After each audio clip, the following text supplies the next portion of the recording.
In progress. Good evening, everyone, and welcome to the regular scheduled meeting of the Scio Township Planning Commission for January 23rd, 2023. I just want to mention one thing.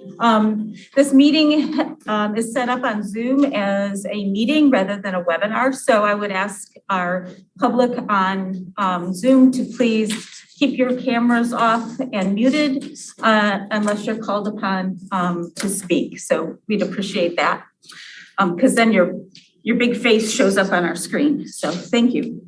And with that, you will please rise for the Pledge of Allegiance.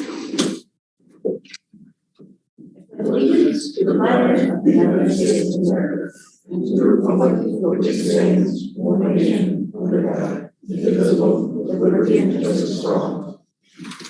Thank you. Secretary Chang, will you call roll? Okay. Commissioner Moore. Present. Commissioner Sharma. Present. Commissioner Human. Present. Commissioner Hyde. Commissioner Reiser. Present. Commissioner Chang present, and Commissioner Culbertson. Present. We have a full commission tonight, and I'm delighted to see so many folks here in the Township Hall and the folks on Zoom. So welcome, everyone. With that, the adoption of the agenda. Does anyone? So moved. Support. Okay, moved by Commissioner Moore and supported by Commissioner Reiser. Any discussion? Hearing none. All those in favor of adopting the agenda as posted, please say aye. Aye. Any opposed? All right. Then public comment.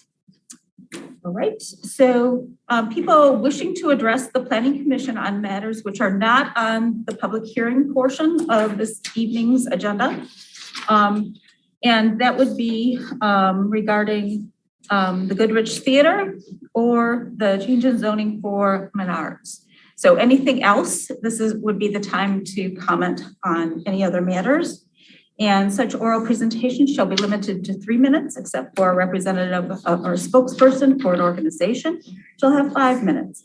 And typically we start with those who are present, and there'll be a sign-in sheet for public comment. If you would please sign in. Is anyone here that wishes to address the Planning Commission on any item that are not scheduled for a public hearing this evening, who are present in the room? Procedural question, are you gonna allow comment during the public hearing part? Absolutely. It wasn't noted in the agenda. Yes. Thank you. Absolutely. Yeah, the public hearing, I'll go over kind of how we do the public hearing, but that's fine to ask. Thank you. All right, is there anyone on Zoom who would like to address the Planning Commission on anything other than the public hearing? There are no virtual hands up in the virtual audience. Okay. With that, we'll move to communications and correspondence. Do we need to close public hearing? Oh, public comment. I'm sorry. We do. Thank you. Seeing no one else, I'll entertain a motion to close public comment. Motion to close public comment. Commissioner Moore and supported by Commissioner Hyde to close public comment. Any further discussion? All those in favor, please say aye. Aye. Any opposed? All right. Public comment is closed at 7:04. All right, communications and correspondence. I want to note, especially for the public, online is a communication from Eagle, which is a notice of a public hearing that was held for the Aubrey's Grove DNR permit, and they're still accepting public comment on that public hearing. So you can go to the links in that correspondence and submit any comments on that. It was their wetlands permit. All right. Any other correspondence? Anyone else? All right.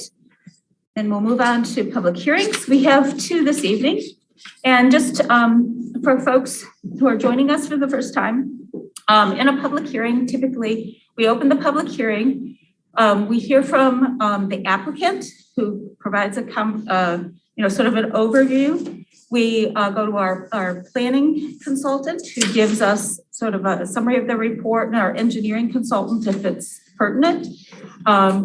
Then there are questions of facts by the planning commission, and then we open it up for comment from the public. Again, those present in the room first, and then those online.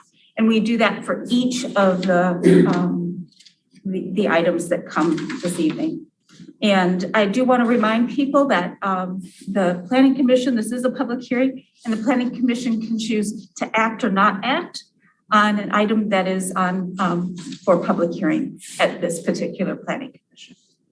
All right, with that, we will open the public hearing for OA number 22008, Goodrich Theater, Jackson Road Cinema, rezoning major amendment to a PUD. And it is 7:06. So with that, do we have the applicants present or are they online? We're present. Come up here. Yes, please. Okay. Yes. And if you would sign in under that public hearing, that would be great. And introduce yourselves. Sure.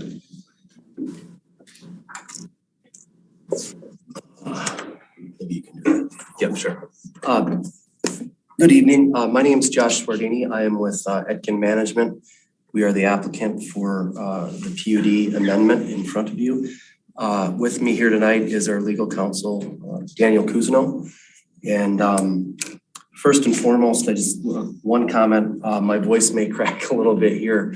I'm not sick, but I'm a basketball coach by nature, so I was spending the whole weekend yelling and screaming encouragement to the youngsters. So I apologize if I crack a little bit.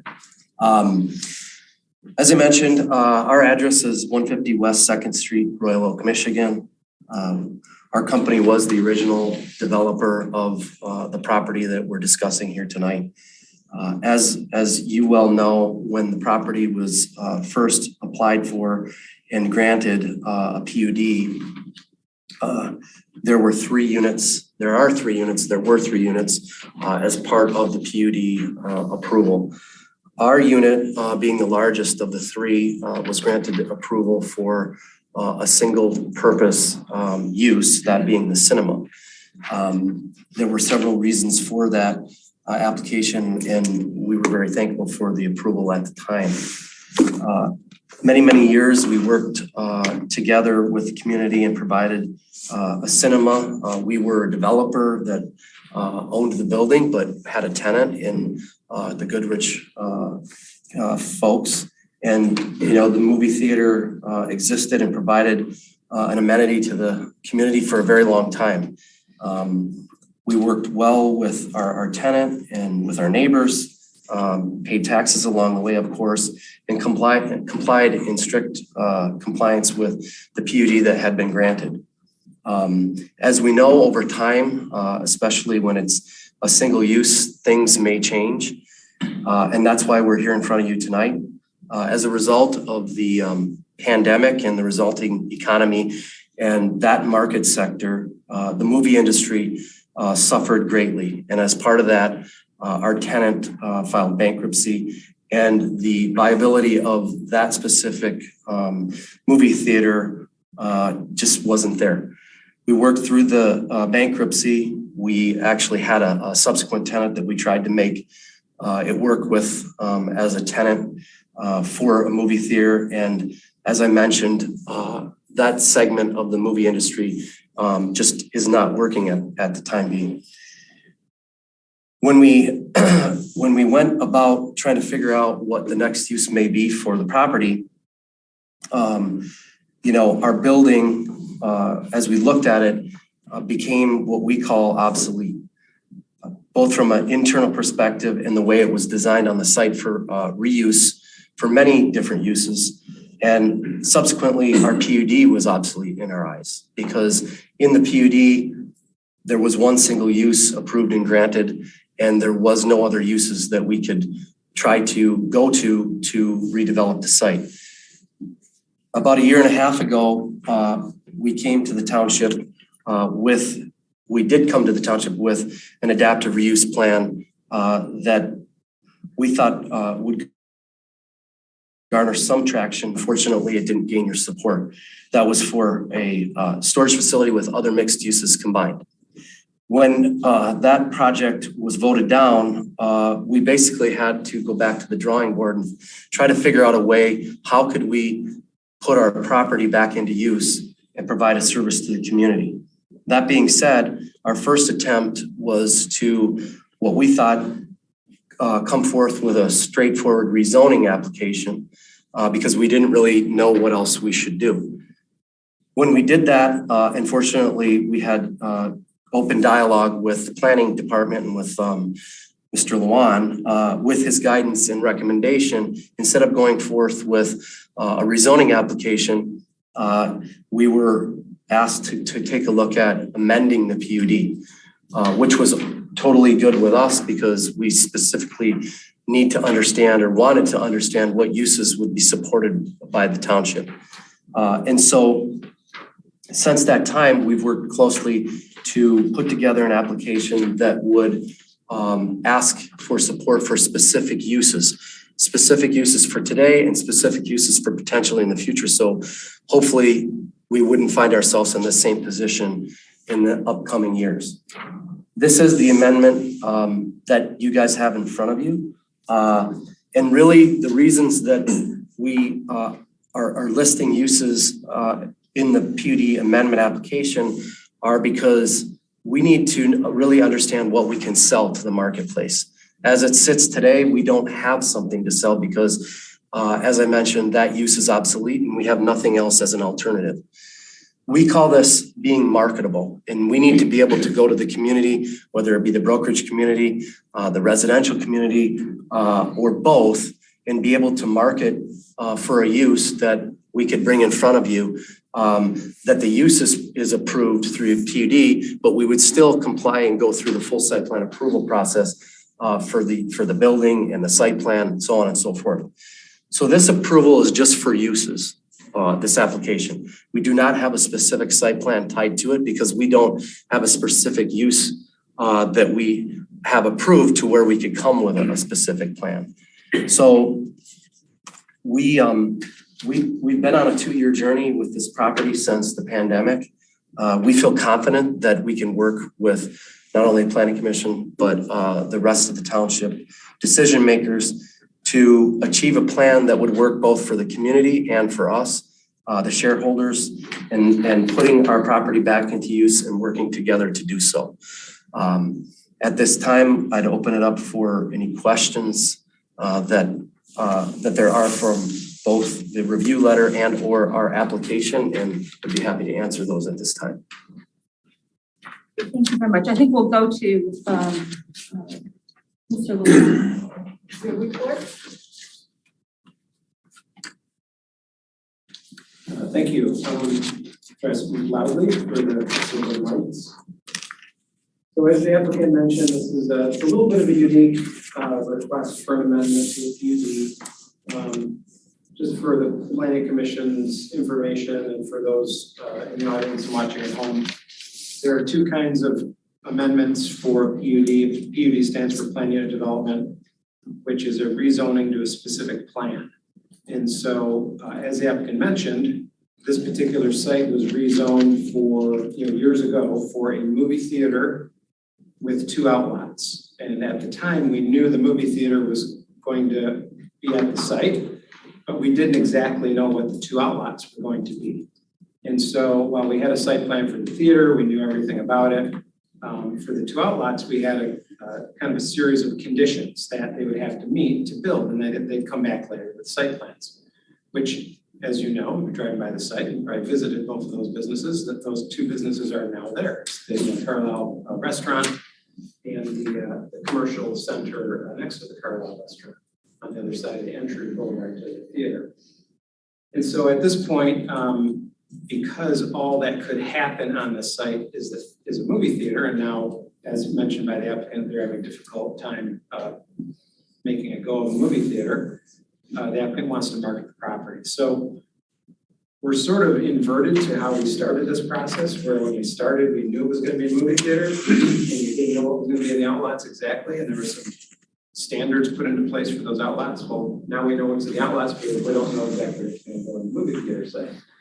So in trying to address the applicant's request to market this property, it seemed to us that a way to approach this would be to the way we approached the original PUD, and that is to place some conditions of use and some other conditions on what is now the theater site, which will not be a theater at some time in the future. So that's a little bit of the background. This is as I said, there's two kinds of amendments. There's a minor PUD amendments, there's major PUD amendments. This, without even getting into the question, turns into a major PUD amendment. Major PUD amendments are change of use, and this is it. Obviously, will be a change of use. It's not going to be a movie theater anymore. Change of use can have impacts on things like traffic and parking and those sorts of things. So this is we just immediately put this through the major amendment procedure, which requires a public hearing, which we're doing tonight. It will also require a public hearing at the township board level at some point in the future when it would get to the township board.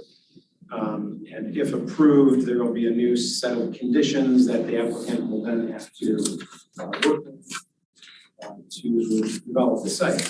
Now, just again, I'm just kind of general overview before I get into any specifics. If the planning commission and ultimately the township board approves the amendment to this PUD, a site plan, a detailed final site plan will be required for whatever happens here. So this doesn't, what we're doing tonight is just, the applicant has requested, we are considering their request to look at a wide variety of uses and some parameters. The planning commission is under no obligation to accept all of those. This is not a situation where you have to only accept what the applicant's proposing. We may place conditions upon the applicant. We don't have to agree with all the uses. If there's some of the uses in their list that we don't want or think is appropriate, the planning commission and ultimately the township board can cross those off the list. So this is what you have in front of you that the applicant has presented. I think is their best case. With they would like, of course, the widest variety of uses that could be proposed. And it's up to the planning commission to look at those uses and try to determine what might best fit on the site. Also, as kind of a general discussion point, this site was set up in mind as kind of a site that would kind of work off each other. Various uses would need to have certain, using overused term, synergy amongst them. We had a restaurant, we had a retail facility, we had a theater. So all three of those uses would kind of work amongst themselves to the benefit of all three properties. So that would, that was the part of the idea of the original PUD. I would think that we would be interested in maintaining that sort of use that would be complementary to the other two uses on the site. So that's just kind of my broad overview of my general thinking on this site. As you can see from our report, I'm not going to go into it in significant detail. Assuming you've all had a chance to read it. We go over what the applicant's proposing. I think it's important to point out a few things, though. The master plan for the community actually calls for this site to be a zoning designation that we call composite commercial, which is a C4 zoning. So, this isn't the case where the township is considering this to be residential or some other use like that. This is an area where we understand that there's going to be commercial use, non-residential commercial type use at this property. So that is what that's what the master plan is calling for. There's a number of uses that would be considered within the C4 designation if this was straight zone C4. Although because it's currently PUD, we have a little more control over the situation. And I think that was what the applicant ran into previously, is that they were just as he said, requesting just a straight zoning. When they request a straight zoning, we could do anything that's within the district. So that was, I think the planning commission and some of the adjacent property owners found that to be unacceptable, so that was not pursued. We mentioned that perhaps some of the industrial type uses that the applicant is proposing may not exactly fit with the original desires of this community. A full list of uses the applicant is proposing, and about we like or don't like some of those uses, we don't have to accept them all. There are some lists of conditions that the applicant is proposing. I mentioned those on page 6, I think 5 and 6 of our report. The applicant is proposing a very high building height of 70 feet. Current community development standard development agreement caps that at 30 feet. It seems like 70 is, I just point this out, I mean, that would be very unusual in Scio Township to have something that tall. And I think the planning commission should think about that very carefully before that would be enacted. Parking and loading, there was some discussion about shared access between 2 units at the discretion of the property owners. And I think that's a little concerning because the idea behind this PUD was that there would be access between all the properties and shared parking between the properties. So I think that also should be considered. There was some discussion about perhaps dividing the property up into multiple parcels. A PUD is supposed to be under somewhat single control. I know there's 3 owners there now as part of the site condominium, but we would have some concerns about the control of this project if it's divided into multiple pieces. I think that should be considered. The applicant's requiring a reduction in interior parking lot landscaping. I wouldn't recommend that change be proposed. And they're proposing some additional signage. Signage was something that was discussed in some detail at the original PUD. I was like, sad to say, or maybe I didn't hear about that, or I probably reviewed this original years ago. And the signage was something that was discussed in detail. There was at one time only supposed to be 1 freestanding sign on the site. The Carlisle restaurant received a PUD minor amendment years ago, the 2nd sign in front of their restaurant. But that was never the intention. It was always intended to have a single sign that advertised all 3 properties. So that because of the Carlisle restaurant precedent and the minor amendment being granted, there could be some leeway there, but just so the planning commission knows kind of where this started from is to minimize signage on Jackson Road. The applicant is proposing some additional wall signage and some wayfinding signs. I guess our thoughts here would be unless the applicant can provide some compelling information. Otherwise, I would be satisfied with simply meeting the current sign ordinance standards, unless there's something else that they would like to present. And with regard to the last item would be the master deed bylaws. This property is a site condominium divided into 3 parcels. And we have not seen a modified master deed bylaws at this point. And so that's something that at a minimum will have to be reviewed by the township attorney prior to this going to the township board. That's typically when master deed bylaws are reviewed and approved. However,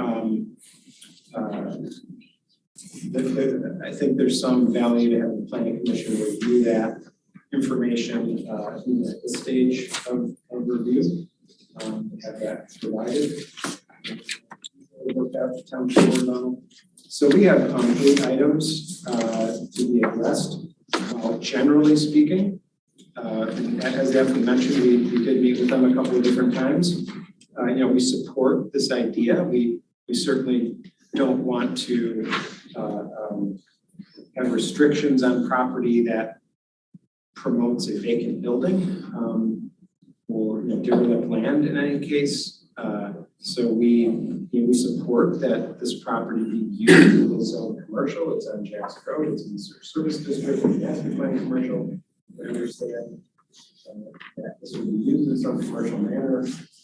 However, there are some items that need to be addressed. In our opinion, prior to which we're moving on. So that would be up to the planning commission, of course, whether you want to move this on to the township board or maybe see it one more time. But it seems to me there's a few things here that are bringing this project back to the planning commission at least one more time before it goes on to the township board. So with that, I will try to answer. If anyone has any questions for me, I'd be happy to answer those questions before you move on to public comment. I have a question, Doug. Go ahead, Commissioner Moss. So, in your memo, you referenced the, master plan, in particular, the future land use map. But on page 6 of the, page 40 of the master plan, it notes that high-density residential land use along Jackson Road, along the sanitary sewer and water facilities are also part of the thinking in the master plan. And, I noticed when we get these, you always use this future land use map as a guide, but I just kind of want to point that out to everyone, including commissioners, that the master plan specifically talks about single family apartments, senior living, et cetera, as part of its thought. So I guess, in thinking about it, that's part of the, sometimes loosely use the term mixed use. Now I know there's you look in the master plan, the language of mixed use is usually mixed industrial and some other commercial, but we've also talked about the idea of mixed use in terms of residential, as well as shops and restaurants and all those things, and pedestrian, with a focus on pedestrian community along the Jackson Road corridor as well. So I know you heard a mouthful of that the first time around with the storage idea. So I just wanted to point that out. And then the other question I have is on bottom of page 4. And then also in your memo, you also cite all these other commercial C1, C4, C3, C2 options and how they focus interact with the composite commercial. But you say all of these uses would be further the intent of the master plan, providing uses that bring additional traffic to this portion of the Jackson Road corridor, where regional destination. Okay, and I didn't understand that last part. I don't understand what that means. Well, C4 is a commercial designation that allows bigger commercial type uses that might bring traffic from outside the community. Okay. Auto dealerships and things like that. But I would agree with you on your first statement that I certainly didn't mean to exclude that, and I think that was one of the uses that they're asking for. Yes. Multifamily. Right. Perfectly supportive of that idea. Okay. You're correct. That's what it's mentioned. And the other thing, as I understand, the applicant is looking for two things, as I understand in your memo, as you explained it. They're looking for a change of use, and then the other is other modifications to other conditions of the original PUD approval that will be associated with redevelopment of the site. So in other words, to lift the requirement of only a theater, so they could market their property to other purposes for that site. Yes, but that kind of goes with the first one. That the second one goes with the actual conditions of the site, like signage and parking and landscaping, things like that. So those would be the conditions I was. Okay, thank you. This is an appropriate appropriate time to ask the applicant questions yet? Yeah, or this wait? week, we're asking questions of fact. Okay. So, yeah. Yes, may I? Yes, Commissioner Human and then Commissioner Hyde. A question for the applicants. There's a list of 16 uses to be considered for redevelopment. Are these just you just spitballing here, or do you have like pretty good idea that there's interest in all of those areas? Yeah, we believe that there's marketability to any of them. The actual nomenclature and definition, if you will, came from other zoning classifications in your ordinance. So I mean, like we looked at retail zoning and we looked at commercial, residential. We get calls on the property all the time, as you probably would imagine, anything from residential to office to professional to retail. So yes, we believe there is viability to all of these uses, and we actually had a little bit larger list before, and we pared that back. So what we brought forth, we do believe we could market to. Commissioner Hyde? This is a question. Yeah. Am I to understand that you are saying the building is obsolete and you're going to replace the building with one or more buildings? Is that fair to say? Potentially, but yes, it'd probably be more likely than not, yes. Commissioner Reiser. So this is a question for you, Doug. Is currently next to composite commercial, which is C4, correct? Yes. And when I look in our ordinance, I see where C4 is set forth in section 36-67, where we established that district, but I don't see it being defined other than on pages 44 and 45 of the master use plan. So am I right? When I look on our zoning map, it looks like there's only one area of C4. So like you got a PUD sandwiched between two C4s. Am I right on that generally along Jackson Road? Yes. So it's like this C4 zone. And C4 is like a Carlisle? Maybe that's what the C stands for? It's a commercial composite. So we're gonna talk about that. And so right now, in the C4 to the east, it's Carlisle, correct? Yes, that's part of the PUD.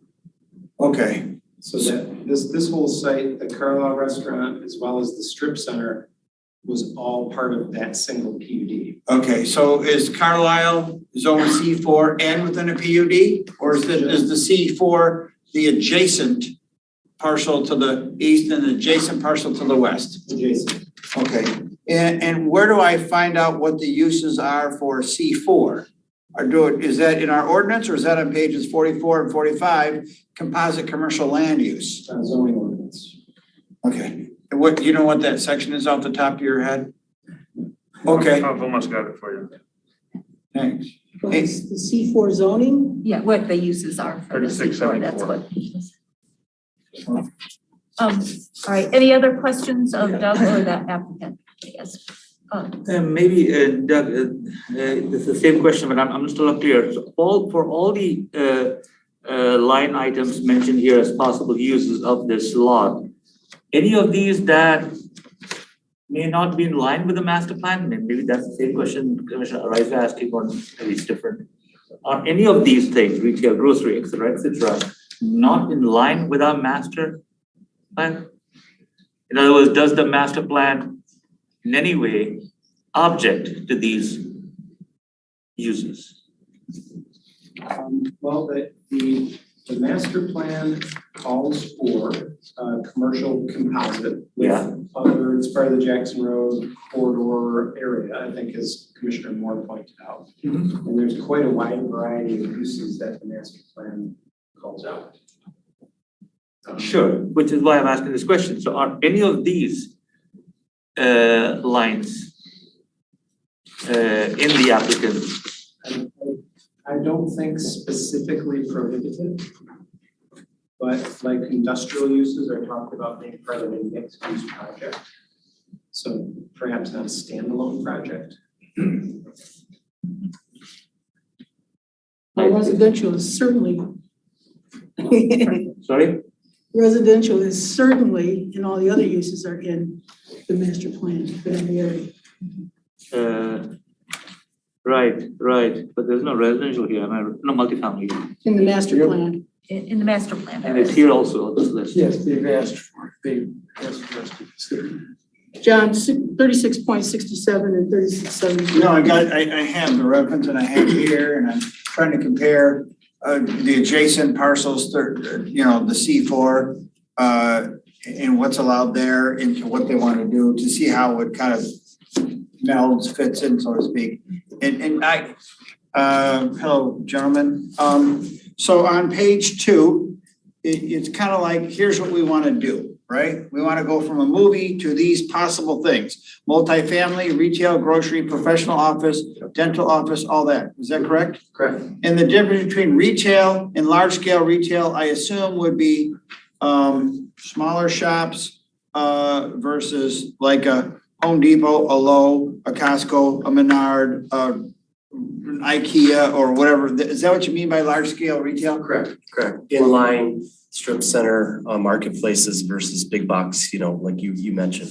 Okay.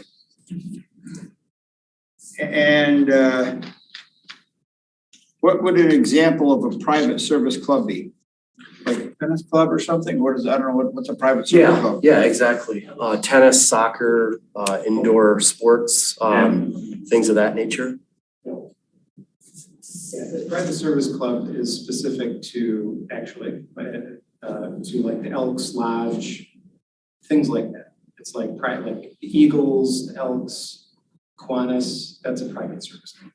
So if they want indoor recreation would be the soccer and the other stuff and the pickleball and the things that the kids do. Correct these days. All right.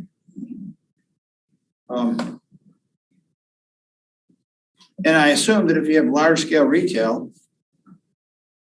then that's going to limit what you'd be able to do, right? Because if somebody needs that space for a big store, then you're not going to do multifamily, or you're not going to do other things there, probably, correct? Probably, yeah. There are some that work hand in hand or could be mixed, but yes, with large scale or big box retail, parking is a site issue that you have to overcome. So yeah, it would lend itself to less availability for other parts and pieces or other uses.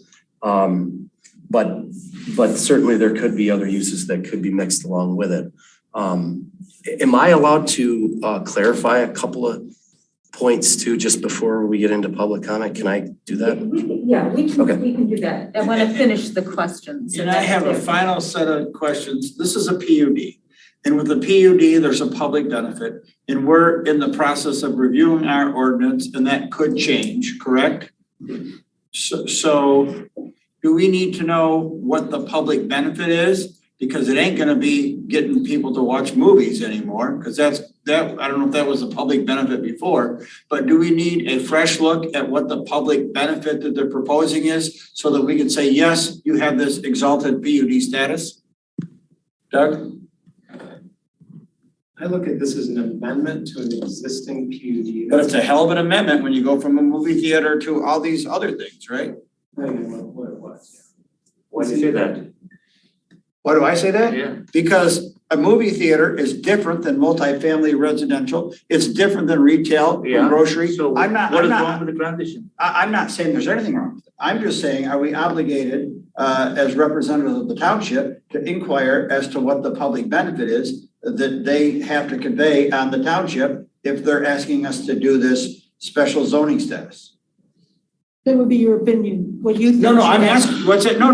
I say I agree with you. It is a consideration, but it's something that you would weigh in your review of this project and find what one of this list of uses would be beneficial to the community. But you know how on the other PUDs, it's like, what's the public benefit? Is that an inquiry that we need? Does that need to be part of our consideration? I did not review it that way. So I reviewed this as an amendment to an existing PUD that's already been through this process. So did the prior process have a public benefit? Yes. And what was the public benefit? I mean, if that public benefit is changing, then don't we need to take a fresh look? at what the public benefit is. And I'm not saying it does or it doesn't, it's kind of a rhetorical question, but it's a question that, you know, does our PUD ordinance talk about that? And if it does talk about that, do we apply it what it is currently or what it's going to be when we vote on this, potentially? Because Can we leave that for our we discussion? can leave it for whenever. But I think, no, it's a valid point. I just wanna deal with, it wasn't a part of the Facts. review, so, yeah. Thank you. I yield back. Would you clarify a few things, such as why you're asking for a 70-foot building height and the parking Yep, those are. changes? Those are the things that I think need addressing. Yeah, there's probably 4 or 5 things, but first, we aren't asking for industrial. So the industrial side of things, we're asking for multiple uses here, but straight up, you know, industrial isn't on our list. Secondly, as it pertains to the building height, 70 feet in today's day and age with typical office design, even HQ headquarter design, 70 feet might get you 4 to 5 stories. A lot of the first stories are higher because of R&D type spaces and so on and so forth. So 70 stories in our world for just a regular headquarter building is not that tall. 70 feet. I'm sorry, 70 feet, yeah. Right, that would be tall. Yeah. For 1,000 feet. Right, but 70 feet, and also, you know, we are offset from Jackson Road and we're closer towards the freeway, so we didn't think that was a big ask. But on the flip side of it, with the potential of the, you know, maybe a sports facility or something of that nature, those, you know, buildings sometimes because of what you have to, you know, if you're putting basketball in there, soccer, football, those are higher in nature too. And on the R&D side, like I said, if there's a mix between R&D with an office building, 70 feet isn't, you know, it seems like a large number, but it's actually, if you look at stories, it's not really that tall. That I'm just clarifying, I'm not saying anything past that.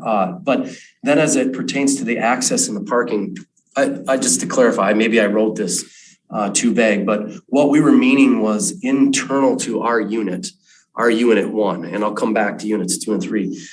In our internal to our unit 1, you may have a couple of different uses inside of unit 1 that could work well together and I understand from the township's perspective and many municipalities, we're trying to cut down on parking and impervious and things of that nature. So if it to the extent that we could gain support of uses that could share parking, for example, where maybe we have a daytime population and a nighttime population. And we've got this in other parks that we're a part of where it might be a higher end restaurant or retail, you know, at night or on the weekends, but you've got an office building during the day. We share some of that parking. That's what we meant by that. It wasn't anything further than that. On the access side, you know, our condo and our bylaws, we would still provide the access in the easements that are in place today.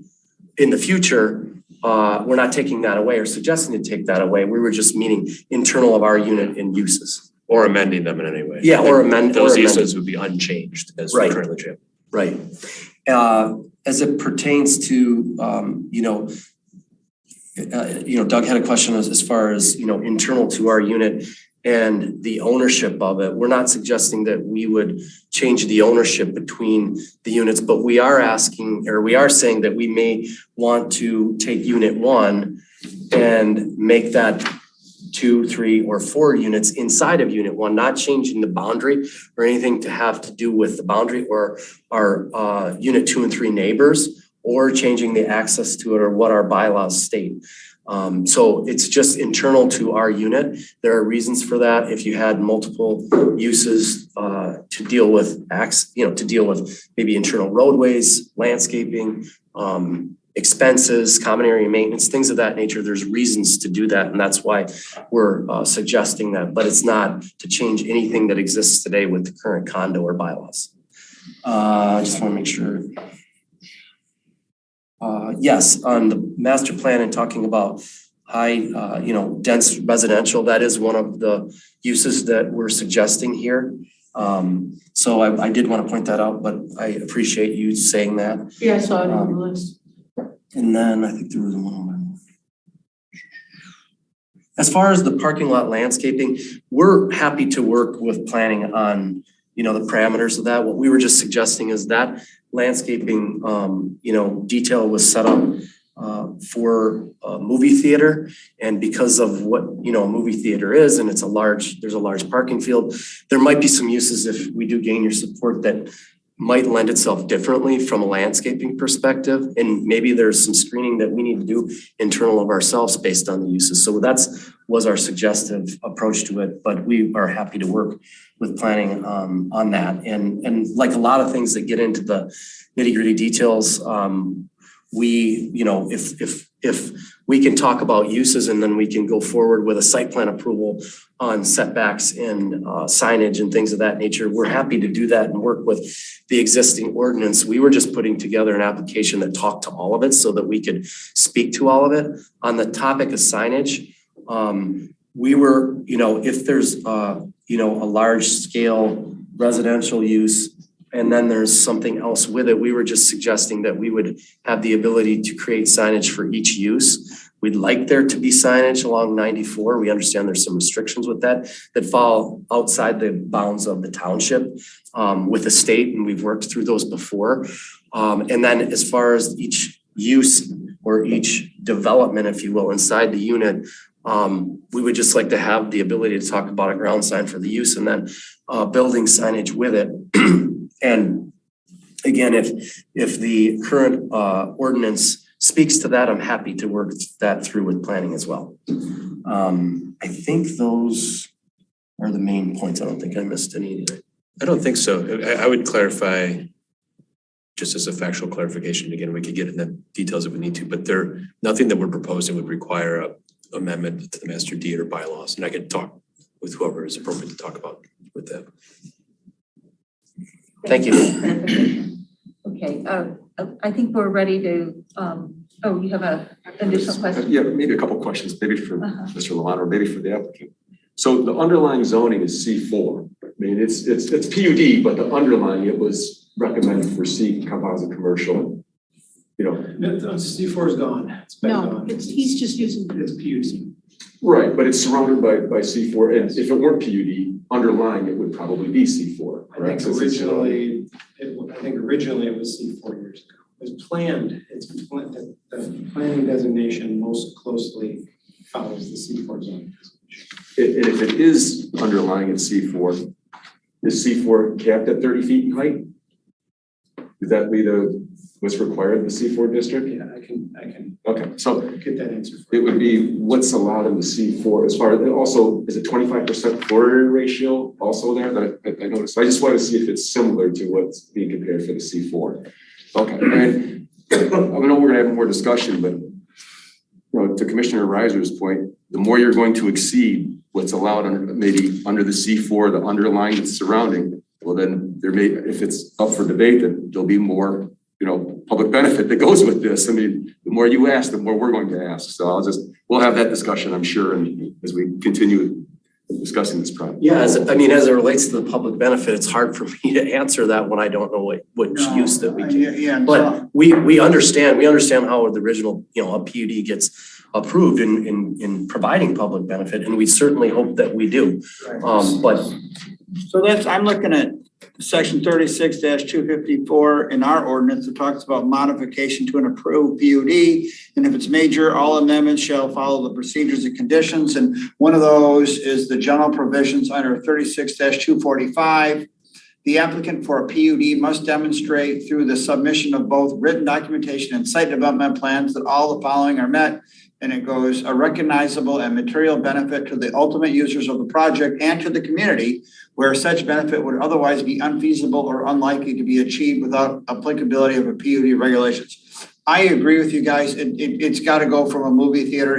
If people are watching movies at Hulu and Netflix at home and they're not going out generally, and it's a dying thing like Nickelodeon's, then we got to do something else with that parcel, or you do, or we got to let you do it within the vision that we want for the township there. I'm not opposed to the density and the height and that necessarily. So, but I'm just going to tell you, if you're going to be doing some creative things, you're going to need to have a discussion, or we're going to need to have discussion about what's the public benefit, but it's not germane at this juncture, and I know other people want to talk. Yeah, and I'd like to, have the public, we'll go ahead and go to the next section of the public hearing and have public come up and then there may be some more questions and so forth that we want the applicant to address. So with that, we'll ask if there's anyone present in the Township Hall that would like to address the Planning Commission about, yes, please come forward and sign in. Welcome.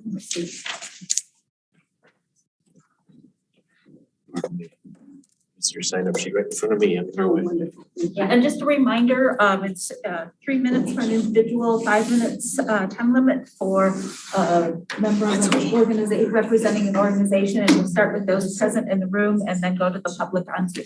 Thanks.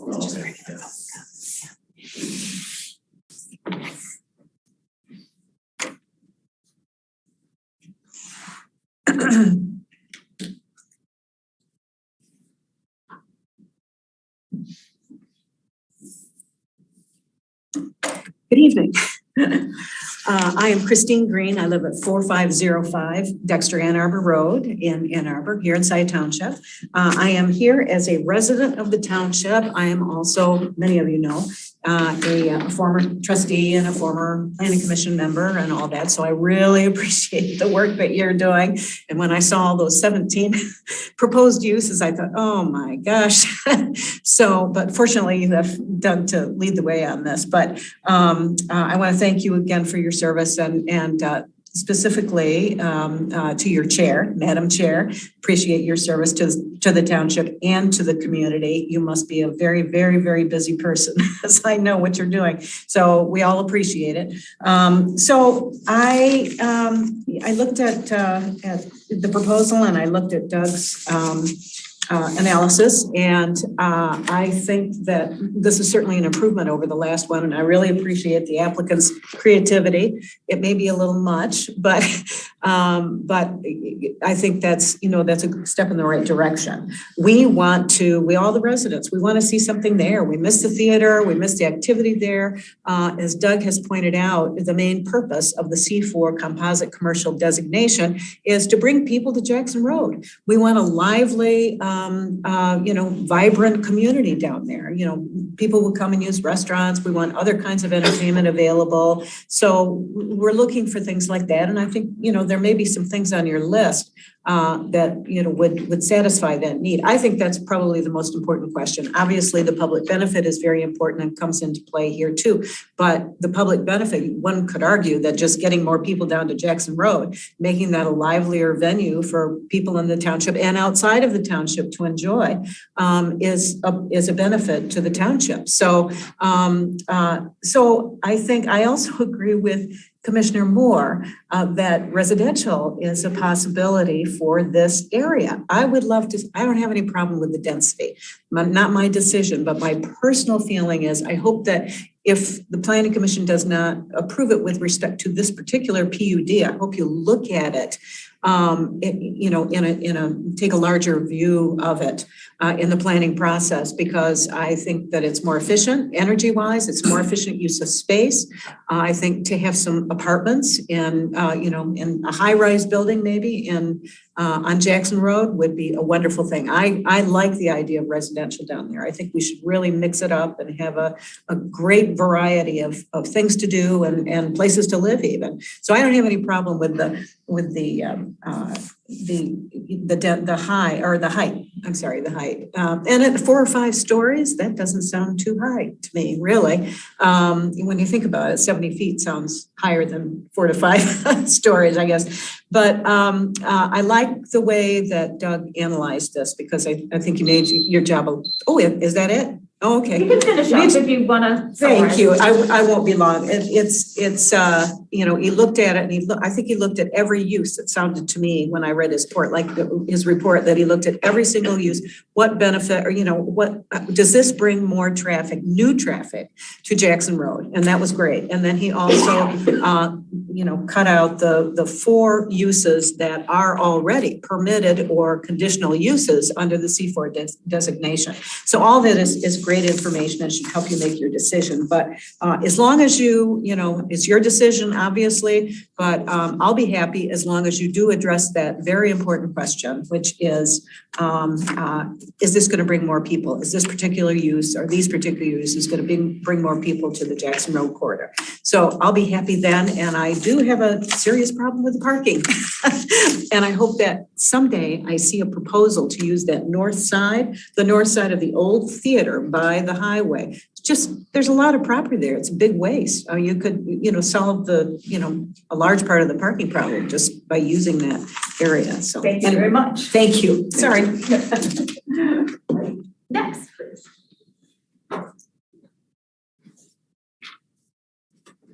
Good evening. My name is John Romanes. I'm the owner of Carlisle Restaurant. I welcome the possibility that there will be some use of the existing theater building. I came to and invested in that area because the theaters were there. I'm willing to sit down and share ideas and work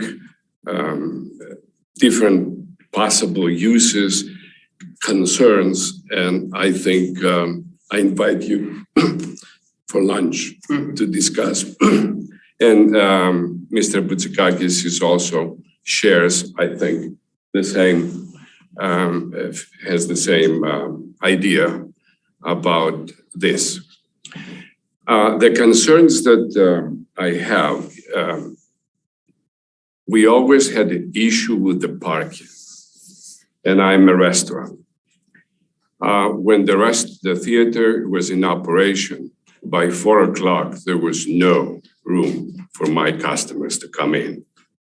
And all that, it's not because there was not enough parking. The parking that was on the north side, it was never used. Initially, the Planning Commission welcomed the idea of having a theater, but didn't think at the time there should be access from the north side into the theater. As a result, all this parking was wasted, and it really affected my business and Gus's business as well. So if the building remains and not demolished, we're going to have a problem unless the orientation and the entrance, it should be reworked from the north side, so people with this business will go on and use the other side. A restaurant without parking is a death sentence. I would say that in my situation, restaurants during the COVID, the last 2-3 years, about 30% of restaurants no longer exist. They're gone. They cannot survive. They cannot face the reality of higher cost of doing business, higher labor, higher food cost, and the relating problems that COVID brought us. So we have to deal with all this adversity to begin with. And if we have issues with parking, and then the problem will be much bigger. So I welcome a lot of the ideas that the gentleman proposed to us, including the idea that Commissioner Moore suggested of residential. I think, well, there is synergy between my business and residential. Even a boutique hotel, I feel that will be appropriate in our area. There's a lot of chain hotels, but no boutique hotels that we're interested to see that and support. Some of their,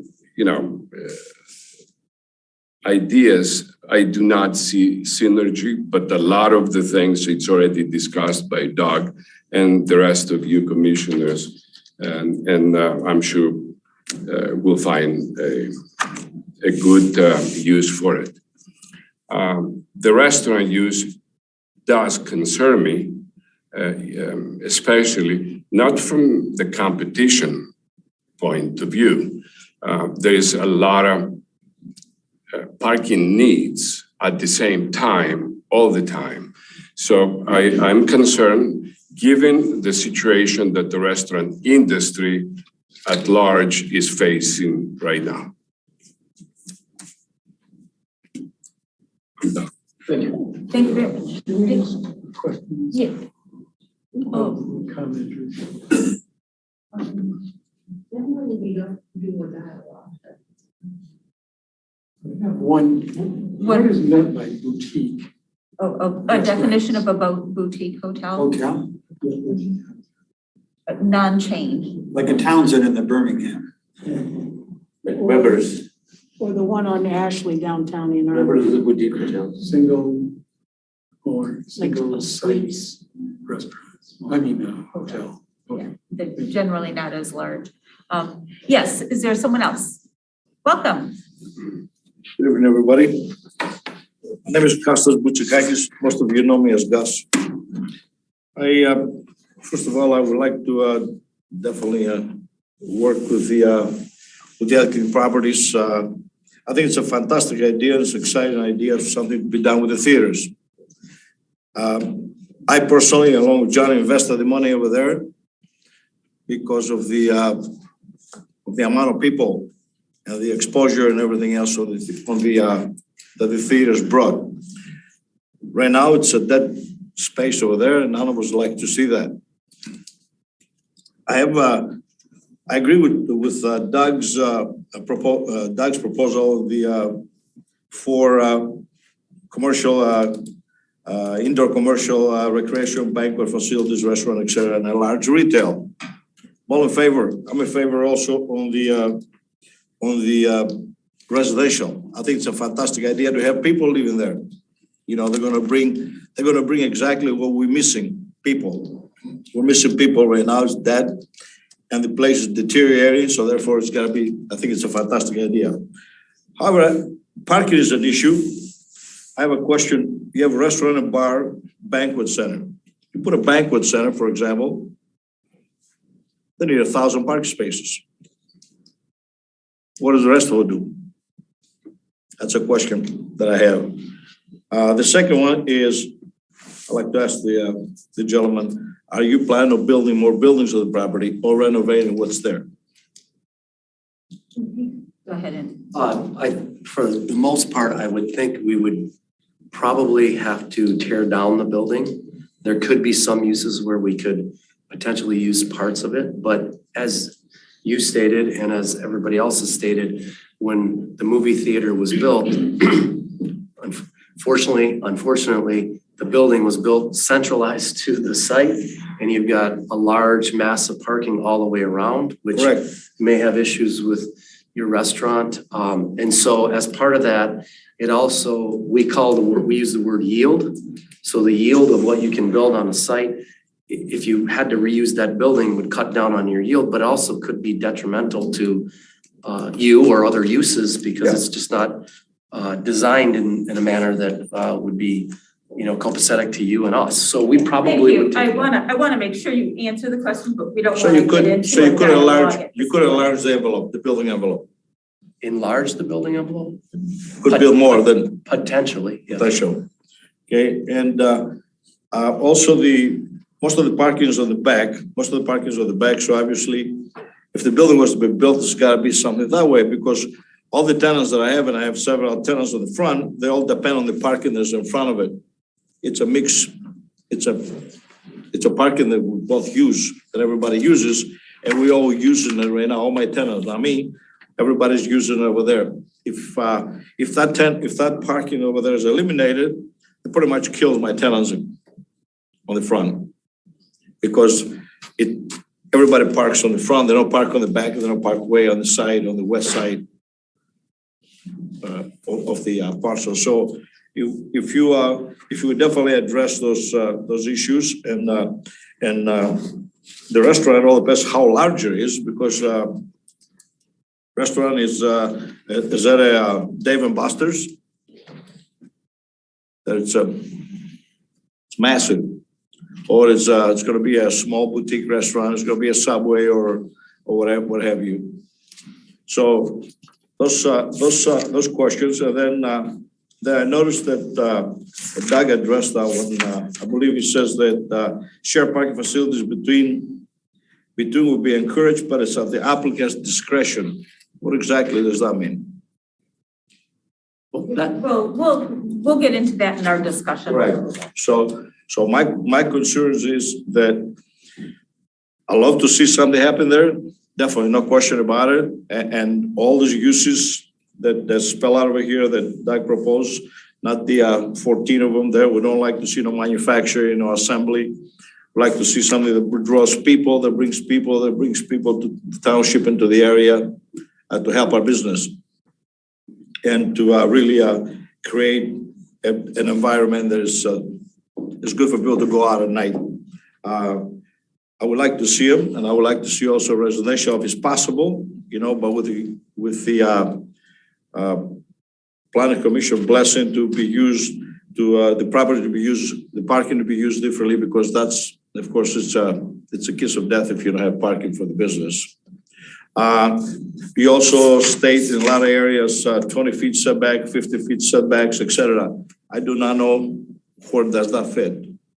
Are we building new buildings, or we're building a new one and we'd have to meet with the setbacks already? And I guess I'm not an engineer. I would have to ask Doug about that. So there's. Yeah, well, thank you. We appreciate both of the other property owners. Right. We definitely like to sit down and all work together to make it happen. None of us like to see what's there now. And I believe that I did a few buildings in township, as Doug would know, and they all worked out well. And I'm real happy the way they turn out. They're very good. So I look forward to working with this one over here, with both the gentlemen over here and John, and the planning commission, and Doug, and making it happen to where it's not a burden to the rest of the business, as we have quite a bit of money invested over there. We look to protect our investment as best as we can, and we're looking at planning commission and the gentleman to work with us, so we'll all benefit from it. Thank you very much. And we appreciate the investment in the township. Thank you. Is there anyone else that would like to speak?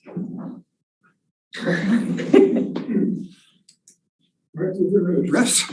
Okay, I'm Phil Carpenter, and I live in Scio Township. I've been a retailer pretty much all my career, and retailing is getting softer and softer, and I don't think it's going to get better.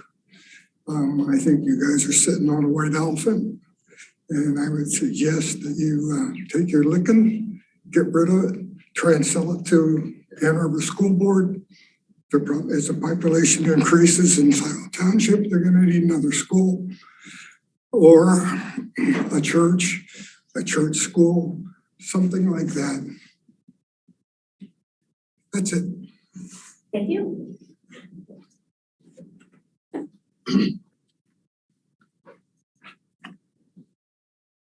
Howdy, Jonathan Greenberg, 6250 Park Road. Actually, no, it's 6089 Green Mountain Circle now. Sorry, they changed our address. We didn't move. That's what happens when they build a neighborhood around your house. I want to thank the Planning Commission for the way in which they conduct their meetings. This has been a pleasure to see, treating the township residents with respect. I would like to correct Mr. Luan, though. I'm on kind of a mission here to eliminate the use of referring to the public as an audience. We're not an audience. You aren't royalty, and you're not entertaining us. So the appropriate language is public comments, and hear from the public. I know it's a minor deal, but given the issues we've had with disrespect in the last couple of years, it's a small thing to do in order to make a number of us feel better. So thank you for that. The other comment I wanted to make was that we don't have a ladder truck. So while I'm glad this re-proposal of using this area for a 70-foot building, what are we going to tell the families of the people who were at the top floor and we couldn't save their lives because the building burned up and we didn't have the right equipment here in Scio Township to protect them? Before we move forward in any of these large structures, we need to make sure that we can protect the people who are in those structures. And right now, the Scio Township Fire Department is not in a position to do that. So we got to be careful with the larger buildings. Thank you. Thank you. Is there anyone else present who would like to address the Planning Commission? I don't see any more hands, but our public online. There are no hands up, but we can wait for a moment.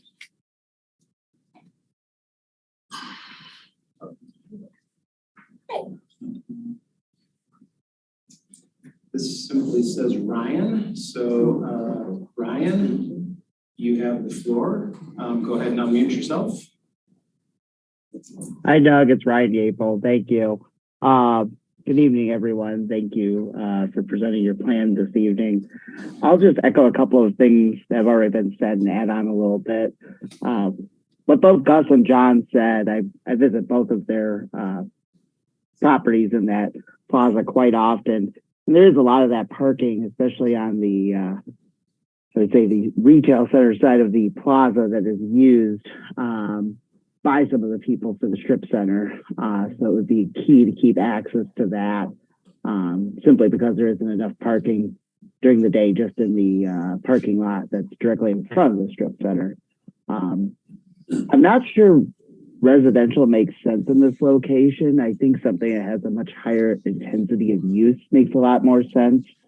I know one of the ideas that's been floated around is to try to have more recreation opportunities in the township, and township's gone through a planning process that was presented at the Board of Trustees at their last meeting called the PROS Plan. And there's definitely a high demand for people to have recreation opportunities, be it the bowling alley that was recently in an adjoining parcel that closed, or some other sort of recreation opportunity for the township. Hopefully it's something that could be worked into this plan. Definitely looking forward to seeing what you can do with this property. I would like to see it utilized. I think there's a lot of good opportunities. I do worry about the 70-foot height request. You know, if part of that does come true, that you do want to go forward with that element, I hope you would work with the fire department as part of your public benefit to make sure they could adequately protect your building and maybe make a contribution towards a ladder truck for the township. Thank you, everyone. Thank you.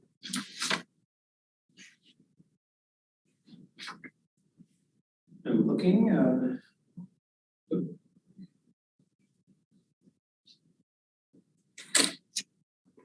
There are no other virtual hands up at this time. And okay, last call for any public comment on this particular public hearing, the Goodrich Theater.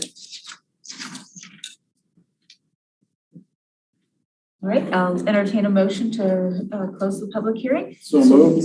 Okay, moved by Commissioner Reiser and support by Commissioner Moore. Any further discussion? All those in favor, please say aye. Aye. Any opposed? All right, the public hearing is closed at 8:14. So, commissioners, I think, and Doug, can you perhaps advise on, I'm thinking about what's appropriate for us to talk about with the uses and what is appropriate from site plans. This is dealing primarily with the use case and what can we then defer to the site plan. Well, yeah, I think that's exactly correct. That this keeps popping off. I'm not sure why.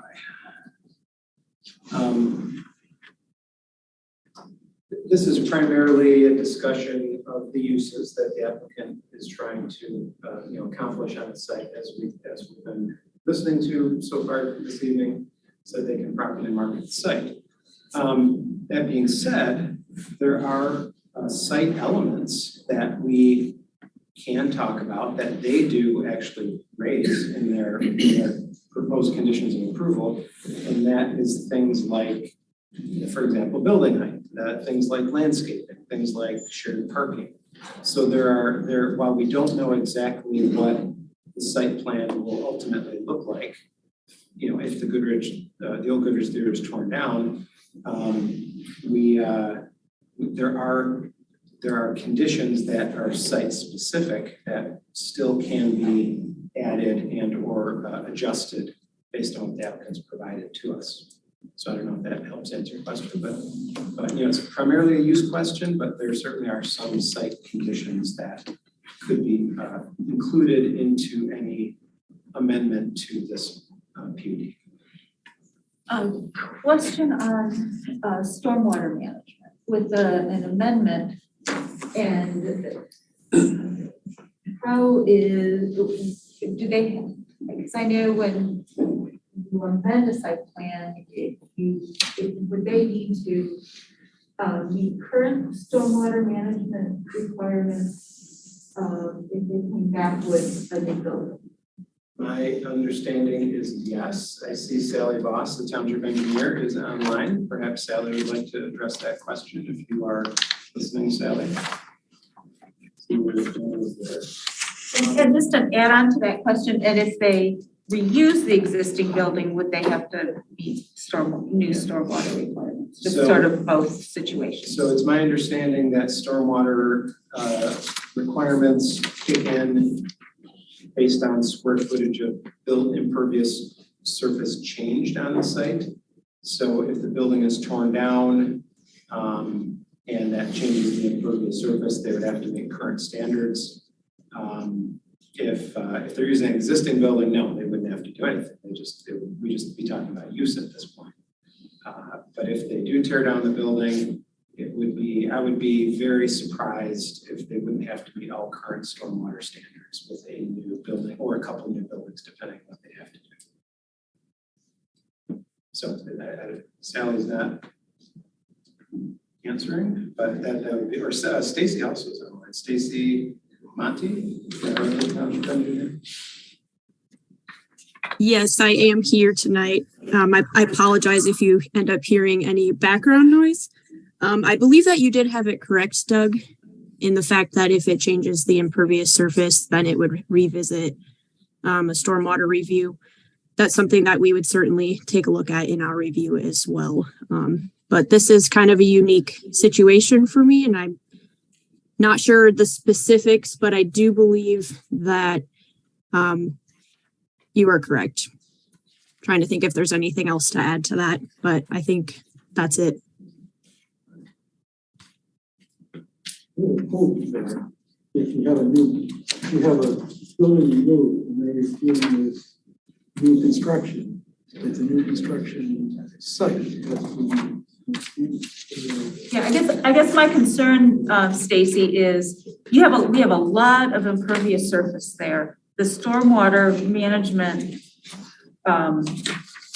regulations have changed since that theater was built. And it would be a concern if there was less impervious surface, then they wouldn't have to meet current standards. So that's my concern, is that we really need a lot of our existing developments to meet current standards to manage the rainfalls that we're expecting. I believe there is also a rule that states something along the lines of if they alter 50% of the site. I would have to look into that. If they do alter that, then they would have to meet the current standards. But again, that's something I need to check on. This is, like I said, a unique situation. I don't have all those facts readily available. I'm not sure if Sally is back yet. She did tell me she had to step away for a second. But Yeah, because I also think that if it wouldn't be required, that could be a public benefit to maintain to meet the current standards or exceed the current standards to help deal with our stormwater runoff issues. Other Commissioner, are there some uses? Do we want to go to use discussions? I'm on page 11. Yeah, I was gonna go there anyways. Okay, well then you can start us off. So these are, once this is approved, if it's approved preliminarily by us and ultimately by the Board of Trustees, then these are the types of uses that will go in that one parcel, the middle parcel, not affecting the other two, because the report says it's 3 parcels, 15 acres, correct? That's my reading of it's 3 parcels, 15 acres. And so this would be a change in just that parcel. Just the middle. How many acres you guys have? Roughly 10. Okay. A little over 10. Thank you. So a call center in light manufacturing. I guess I'm thinking of people coming and going there, creating, I don't know, not a downtown or hustle and bustle, but things like that. In a call center, is that where people come to work at 8 o'clock and leave at 5 o'clock? Is that what's a call? Hours? What's a call center? 24 hours? Or maybe it's 24 hours. Yeah, I don't know. Some are more than just 8-10 hours. Yeah. Okay. In light manufacturing, how light and what are some examples of what might be put there in light manufacturing? A lot of newer R&D type things do prototypical manufacturing. So whether it's the auto industry, the EV stuff that's happening and prevalent in our area, as part of bringing customers in, they're doing the research, technology, and engineering, but they may have a lab that manufactures their prototypes so that the customers can see them. That's an example of that. And one of the things I was going to ask is I think that residential is great to get people there coming and going, using the restaurants, using the retail, maybe other things go there if you get some residential. But 70 feet, how do you we've got one firehouse right now, and we've got a pumper, and we've got we don't have a ladder truck, we've got tankers, but we don't have a ladder. How do we as a township care for isn't the right word I want, but how do we address the emergencies that come up, Yeah, one of the things I was thinking about was a ladder truck to get up there to rescue people. Potentially, I know you'll have fire suppression and all that stuff, but how do we extricate somebody from the 4th or 5th floor, jump into a blanket or something, or help them out with a ladder? No, I think there's a couple of things there. We'd be open to discussing per use because we aren't suggesting that the residential would be 70 feet in height. As I had mentioned before, an office building that's 4 or 5 stories, their per floor height is different than residential. It's sometimes much different. So if there was a use that had a requirement for height or a provision for a maximum or a max, we'd be open to discussing that. The residential 4 stories is lower than 70 for sure. And this is the first I'm hearing about the ladder truck, so I can't really answer that. I'm just, we're kind of we're more of a rural township, but we're growing. And this is like a big growth if we put multifamily residential on Jackson Road, and we put structures at that height. I'm not opposed to it. We just have to plan for it. Sure. As a township. Yeah, I mean, we honestly thought there was some precedent with some other things that we did. Maybe we thought that there was a ladder truck, but Ann Arbor, we just wait for them to get. No, I mean, sometimes emergency response there in some municipalities, they do that together. We have mutual aid. So I can't speak to that. But it's coming from farther than it would be coming from Z. Yeah. Okay. It's not practical. I mean, so it's definitely something that we'd have to talk through. We don't want there to be a terrible situation, but I can't answer it today. So I mean, that's just something as planners that we need to kind of be mindful of and, you know. I think you've answered my questions. Thanks. A question here. Yes. We were talking about what is the benefit of this to the community at large. We also talked about the current owners who own a restaurant and a shopping strip, and they said that light manufacturing is not in their best interest, from what I heard, because it doesn't bring people and traction. Having said that, would it make sense for us to talk about the possibilities that are not good for this space and consider only those that are good, with the assumption, which I think will be a correct assumption on my part, that everything on the list is good for Scio Township, for perhaps with the exception of, without discriminating against manufacturing and so on. That essentially helps us zoom in and talk about what the possibilities could be and allows the management company Eldon to go and seek tenants within that scope that we may restrict them to. And what would you like? What things on that list are you thinking would be good? It's not my choice. My choice would be bars. And I think that's Bars and precisely what we restaurants, should be lots talking of bars about. and restaurants, LA style. No, that's not, but I think the short list here is very good. Indoor commercial recreation, banquet hall, restaurant, bars, obviously great, large scale retail, great. That helps the community, which we were talking about earlier. It helps the traffic, it helps traction, and helps the restaurant and the retail space in front. I'm assuming that's what I heard at least. Maybe I'm not hearing right here. But wouldn't that be a good way to look at it and eliminate those possibilities that make no sense for them, for us, for Scio at large? That's all I want to say. The other will be going in circles. I agree. And the firefight and all that come just a little later. If there's going to be a restaurant, you don't need a firefighter from Ann Arbor. You never will. But if it's on a fire, but no, we'll never need one. Scio will take care of it. But if you build a 2-story apartment, then maybe that discussion will begin. We'll have to begin now. Anyway, thank you. So, I mean, I just want to. No, I think it makes sense to, I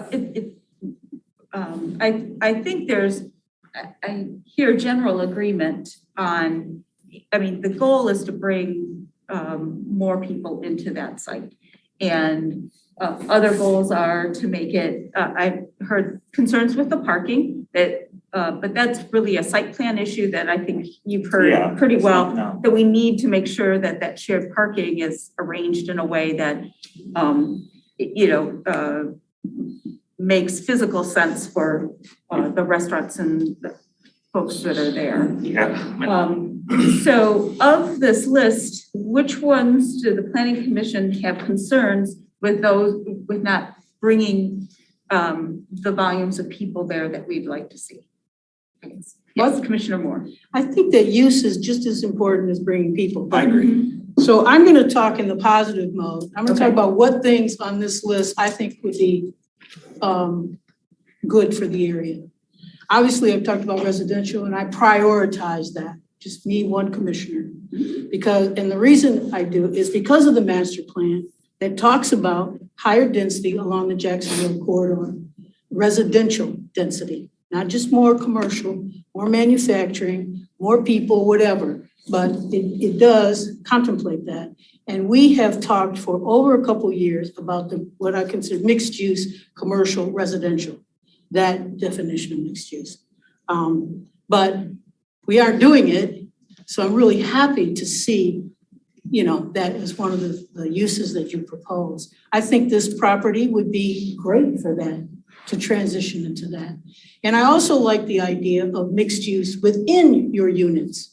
Okay, now we know you're unit 1, you're 10 acres, but even within that, the different buildings, because you could incorporate a coffee shop that residents could take benefit of, as well as the larger community. So I'm open to that as well. And I draw people's attention to the project that's at Ann Arbor Saline Road and Oak Valley is a prime example of what I consider a very nice residential mixed use project. You're familiar with that? Okay. And I've mentioned that project before. I like the design of it. I think they're 3 to 4 stories high. Along the Ann Arbor Saline Road are, now it's a little bit different because your 10 acres is offset in the back, but they make use of the pizzeria. I think there's a dental place in there, along that area. But anyway, I like the idea of a restaurant, bar, entertainment. I sorely miss the theater. I think I said that when you were here before. I use that theater and I use your restaurants very often. So I really am sad to hear that the success for theaters is waning, because I thought that was a great social entertainment part, brought a lot of social entertainment for our community where we didn't have to go. Now I got to drive to the right way or I can go downtown Ann Arbor. So I miss that. So multifamily, and I'm thinking apartments, restaurant, bars, entertainment, indoor recreation, and lodging. And I presume the lodging, you're talking about a hotel. Is that what you're, okay. Those are the 4, and I don't like the other ones, if that helps you. Well, you're not like against grocery. What do you have against grocery? I think retail, one of the things that one of our residents pointed out is that retail is struggling. So I don't see that as very viable in that location. And I think, and people have spoke about this before, the synergy is what we're looking for. And, people go out to eat. They still go out to eat. Some of them wear masks, some of them don't, or some of them just get a takeout. So I think that it would bring a better synergy than these other things. Now you could argue that these other commercial things, they eat lunch. They might eat lunch at the Carlisle and all that. But I really would like to, and I say this to the commissioners, I think this gives us a very unique opportunity to bring in residential. And we've been talking about this for a while, and I implore you to consider it. The community benefit is what we talked about. The policy, the plan for the Jackson Road corridor, the mixed use, pedestrian, shops, restaurants, whatever. And this is just the beginning. And I think that is what we had talked about that Jackson Road corridor, not just that space, but this is just a beginning, a project that could really fit into that idea. And then the other issue about a truck with a ladder, I think one of the things that we did with this other project, Crossroads, is that one of the community benefits that we required for that PUD is that they contribute to a ladder fire truck because they're quite expensive. So that can be dealt with in the issue of community benefits that we required to approve a PUD, and in this case, amend a PUD, okay? So that I don't allow that to stop you. We're about to build a senior citizen, not we, but we approved a senior citizen 2 stories up on Baker Road in Marshall, and that's an issue as well. So those are my 4 apartments, restaurant, bar, entertainment, indoor recreation, and lodging. But I really am going to be in favor of apartment because I believe your openness to it gives us a very unique opportunity to put some action to the lip service that we spend in these meetings about creating mixed use along that Jackson Road corridor. And we got a lot of, we don't always get the opportunity to make that a realization. We have another project that's here tonight, and they're talking about changing a store into a storage unit. And we've been dealing with. No, I'm just saying that, I'm saying to the commissioners. I'm saying to the commissioners, look beyond just this site, but this site along with the Jackson Road corridor, and what is our vision for that? Okay, so I think it would be a community benefit and, I'll leave it at that.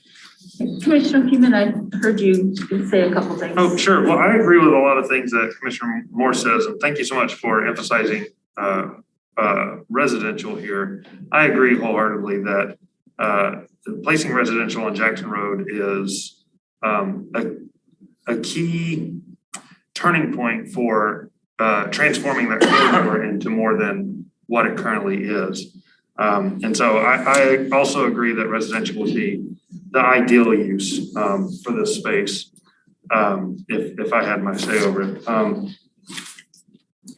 That said, being right by the highway, it is not ideal for the people that would live there. Unfortunately, I live a kilometer away from the highway, and it is most mornings louder than I care to hear from my house. I see this list as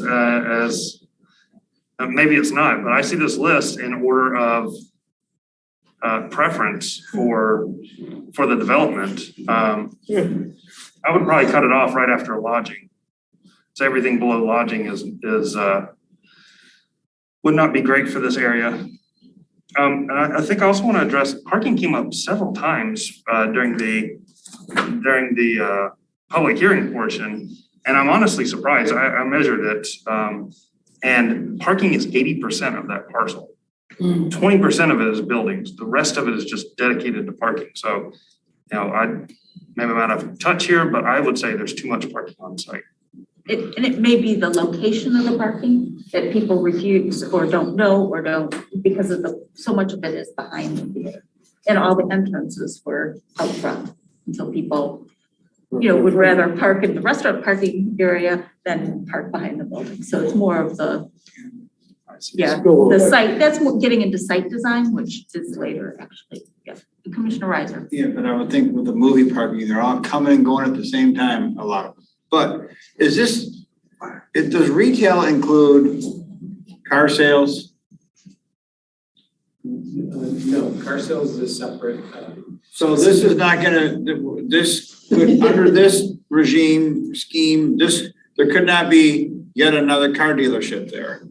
No, and if you're concerned about that, you could specifically limit that. Yeah, I am personally, because I think, my God, here we go with the people are gonna come in and people don't walk, and it's, we're the car center of Washington County, but okay, that's a concern of mine personally, but I don't know if others share that.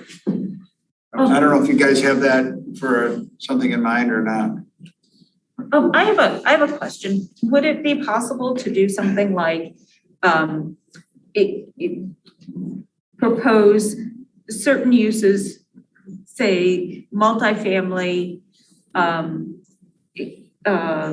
the indoor recreation, lodging as being single uses for the possible single uses for that unit one, and then add on some other ones that could be used in addition as a mixed use. You mean different buildings on? Different uses. So you'd have to do either multifamily, indoor recreation, and lodging. If you wanted to do, you could add office. If you did the one, you could do the other. Office, medical clinic, restaurant, bars, credit union, as additional uses, but you couldn't do them as standalone. I'm just trying to think of giving more flexibility to what they could do with the site, make it more mixed use, but also restricting. Yeah, it couldn't be just a big office building. Or another Lowe's. I really like that approach. I think that's a really good way to phrase it or to frame it, that this will be perhaps residential first, and then you can add some of these things that maybe would mesh well with residential to the development. Yeah, but do we tell them what they are, or do we figure that they know what the market's gonna be and let them develop? Well, hopefully we can give them part of this list. Okay. if we don't tell them what we would like to see, and they don't, and they come in with something that is quite different than we would want to approve, now would be the time to let them know, because we're not gonna be likely to allow it. You'll get an apartment and a call center. Yeah, if you, something, yeah, that's right, we get there. Call center doesn't come too bad. A lot of people back into a call center. Well, that's all I think about them. They'll be replaced by bots anyway. Yeah, right. Or, Okay, yes, Commissioner Hyde. I would like to also echo what a lot of commissioners have been saying, and that's that I would love to see residential in here. I would love to see support for the residents so that their families would have something nearby, so that if they do, I would like to see it be done in multiple businesses around it that support them, like the recreational facilities. I like the medical clinic possibility, a dentist office, that sort of thing is a possibility that would help them, but that's twice a year, maybe once a year. But having a food store or some sort of farmer's outlet, I mean, they didn't ask for that, but something that would be food oriented. You say, you can go eat lunch. Well, if you got a house full of kids or an apartment full of kids, depending on the situation, you're not gonna go across to Carlisle's very often. But you would buy food at the corner store, if there was a corner store. On Jackson Road, talking about a corner store is kind of a stretch though, probably, so. Your approach, Jan, I hadn't thought of that, but making it conditional that if you do this, then we would also consider these other things. That approach might work. But I think this is all a little premature. I'd like to pump the brakes here a little, and maybe I'm gonna get run over when I pump the brakes, but the suggestion that I would have would be that the applicant has heard what we have been saying. And what concerns me about doing any approval tonight is that we don't really know what will be proposed later and all the ramifications of that. They're also, okay, so that's one thing. They're also suggesting that, or it's been suggested that they have a meeting with the neighbor parcels, Carlisle's, the strip mall. And perhaps they could get some sort of synergy, language or agreement amongst them, or could help them focus on what would be acceptable to the neighbors, and by the neighboring businesses. They're all part of the PUD. We need to know what's in the bylaws that, I mean, was there anything put in the bylaws that indicated approvals from the co-users of this PUD? I don't know. So if there is anything in there, then they definitely should be addressing that tonight if we're gonna act on it. Well, I would be moving to table any final decision tonight. Not just pumping the brakes, but. Yeah. So I was just gonna say, I don't see this as a motion to, I don't see this ripe for a motion to approve or a motion to deny. I think this is something that, do we work through committees, like a sub-quorum committee that can meet with the applicants and meet with our planner, like 3 people? Ideally not me, one of them.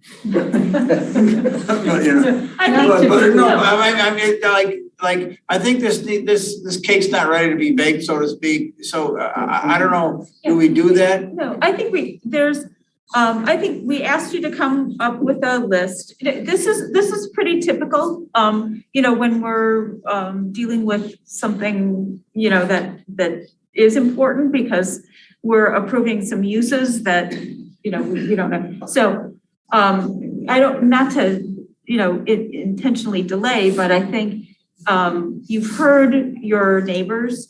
We've heard the planning commissioners, and I think what would be helpful, and I think I'd like, Doug's input on this too, to see if we couldn't come up with a list of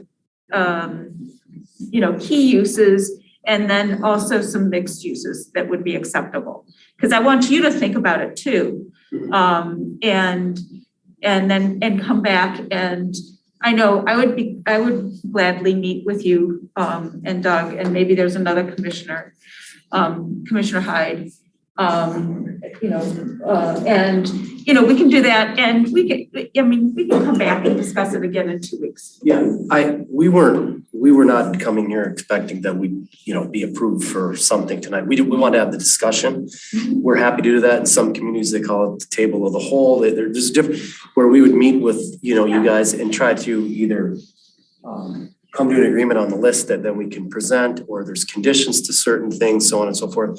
And we can meet with the neighbors. As far as the parking goes, that's again, a more of a site plan thing.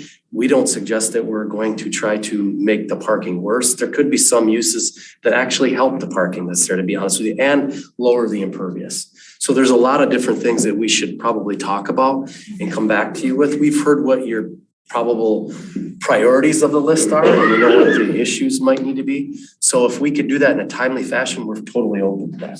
Okay, great. So then, we'll Motion to table. Okay, moved by Commissioner Moore, support from Commissioner Hyde, to table, any action. What are we tabling? Yeah, it's not I didn't think it'd be a table. I had some- There's a motion on the floor, but if you want some more verbiage with that, motion to table, to allow the applicant to respond to the comments tonight by the planning commission. Yeah. and to allow commissioners to think about this project and what they. Yeah, I just didn't think we were moving past anything tonight. Oh, That's what a motion We're to table. Well, you're right, but on the agenda, it's possible action, is how it's listed. Right. Possible action. So we're saying we're not gonna take action, we're gonna table. Yeah, I said there's nothing to table. We don't have to. You only table Is that motions. correct, or do we need to table From the? a parliamentary procedure. I see what you're saying. We've always, when a item, this was on for public comment, public hearing, we've always had a tabling or postponement motion, like historically at the planning commission. That's what I That's thought. how we do it. I don't know. It would be unusual to As not. long as we don't decide, I'm okay, however you want to roll. I support your motion to table what's not on the floor. Okay, well, we have a motion to table, Commissioner Moore and Commissioner Hyde. Further discussion? Yes. Yes. I think it would be important for the applicant to understand that we have had discussions about affordable housing a lot lately, and so that should probably be something to consider going forward. And I'd also just like to the rest of the commission, I worry about how much the discussion about building height and ladder truck is less about safety and more about preventing additional density. I say I have concerns about the discussions around ladder trucks and heights of buildings, in that I think that they may be more around trying to prevent additional density and less about The discussion safety is, concerns. others. Okay, that would also give us some ability to have a discussion with the fire department too about the 70 feet kind of thing. And Well, they're there- not talking 70 feet with the. with the residential.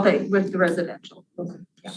Okay, So it would be nice, I think it would be nice if there was, I would have referred this to a committee of you and Kim and Bob to meet with the applicants, to meet with Doug, and to take kind of the, the spirit of what we've been talking and kind of come back with the next revision. In other words, we're getting there, I think. yes, and no, I think that's maybe we didn't put it in the motion, and maybe we can add, is that a friendly amendment to have at least Bob and Jan, and if we want to add one more person, we can. Some form. But to meet with the applicant and our. Trying not to pile on. I'm trying not to pile it on. I'll do it then. I can do it. And Commissioner Moore, so that'd be 3 of us. Who's responsible for setting up this? That would be Our plan. our plan, yes, our consultant, our planning consultant. Okay. Work with the applicant. Yep. Good. Call All a right. question. All right. Madam Chair. Yes. Is that part All right. of our? So a roll call vote, please. Commissioner Shine. Okay, Commissioner Hyde, Yes. Commissioner Human, Yes. Commissioner Moore, Yes. Commissioner Reiser, Yes. Commissioner Chang, yes, Commissioner Sharma, Yes. and Commissioner Culbertson. Yes. Okay. All right, thank you. Thank you. All right. Thank you, Josh. Thank I you. can call you Josh. I can't know if I can. Yeah, you pronounce can. Thank you. All right, yes, and as Commissioner Reiser said, we are getting there. All right, next, we have a public hearing on OA number 22009, Menards, rezoning to allow self-storage. And we'll be following the same procedure where we get a presentation from the applicants, questions from or our consultant, and then questions of fact, and then we'll hear from our public. Quick point of order questions, I'm sorry to interrupt. Point of order, yes. In order to have a hearing, don't you have to invite all of the people who are neighboring it? Isn't this topic? The public hearing was noticed. The entire Trailwood subdivision was not informed about this. The notification is in the packet and it's within 300 feet. Yes, and that is within 300 feet. And they were not notified. So Trailwoods was not notified. The property owners within 300 feet were not notified of Menards. Northern perimeter. Whether that is all it should have been, that is what is indicated. So I find it is interesting that when it's a resident concern, we're willing to let the rules slide and maybe we just draw a line. Excuse me, point of order. Okay, I registered the concern around the notification. So we will double check the notification and make sure it was according to the policies that we have and requirements. Thank you. All right, so do we have the applicant? Welcome. Good evening. Good evening. All right. My name is, I'll sign in here too. My name is Nick Brenner. I'm a real estate representative for Menard Inc. The address for the record is 5101 Menard Drive, Eau Claire, Wisconsin. Today we are here to request a conditional rezone for the property east of the store. This is about 600 feet long, about 200 feet wide. As I said, east of the outside storage yard. The request here is to do a conditional rezone to industrial to allow self-storage facility. A lot of people don't know, but Menards does have a section of its business that's in the self-storage industry. We have a handful of facilities today scattered across the Midwest. We're very successful at it. We are currently building another 6 units facilities right now, scattered in Ohio, Wisconsin, and Illinois. We are in the middle of entitlements for 20 more facilities that we are hoping to construct this coming summer. All these facilities are very similar, meaning that they are located next to Menards stores. These are an extension of the Menards store. Menards store employees manage and operate the self-storage facilities like they do the store in their yards. They are responsible for walkthrough, security, upkeep, all of that. We treat it just like a store. We want it to look nice so people see our product and want to use it. A little bit about the self-storage facilities. They're all constructed the same, meaning the outside units all point inside the facility. So you cannot see any doors from outside the facility. They're all pointed inside. They act as a fence. Any area that does not have a unit on the outside will have a 10-foot fence to help screen, again, to make sure that people aren't looking inside the facility. You see a lot of facilities around town. You drive by and there's either no fence or there's a chain link fence and you can see within the facility. That's not how we build our facilities. To gain access into the facility, you need to have a unit because you have to enter a code to open up the gate. The gate is very similar to the yard gate for the store. You know, a big structure with a couple overhead doors. You type in a code, it goes up and you drive through. If you ever relinquish control of your unit, your code deactivates, you're not able to get in the facility anymore. All of our lighting is very limited in these self-storage facilities, and they're all located just above the door underneath the eave of the units, so light does not escape the facility, and you won't be able to see them from the outside of the facility. We also have a number of cameras throughout the facility to provide security that we can view at all times up in our corporate office in Eau Claire, as well as the local store level as well. So this facility here, why we picked this location, it accomplishes a few different things for us. One, obviously, it's going to help us expand our self-storage business component of Menards. The second thing, and probably one of the most important things, is it's going to take an odd shaped property, something that we have no idea what we could possibly use this thing for, since it's only 200 feet wide. Not very wide. If you put in perspective Menards store, the depth of it is 350 feet. So it's, half of what just the Menards box, that's the width we're talking here. It puts a use to it. Self-storage is great for odd shaped properties because you can tailor the unit sizes and you can move those things in and out to fit a particular property. So it actually does a great job fitting this one, and it actually gives us a use to use this property for.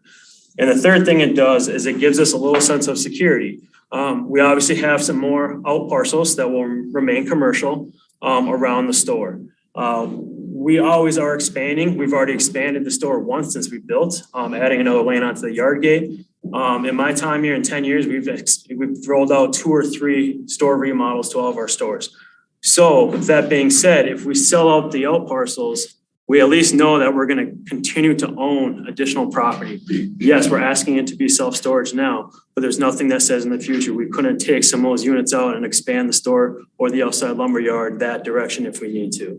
So those are the 3 big important reasons why we are targeting this particular property for this request. I just want to note that all facilities that we're operating now are at about 100% capacity.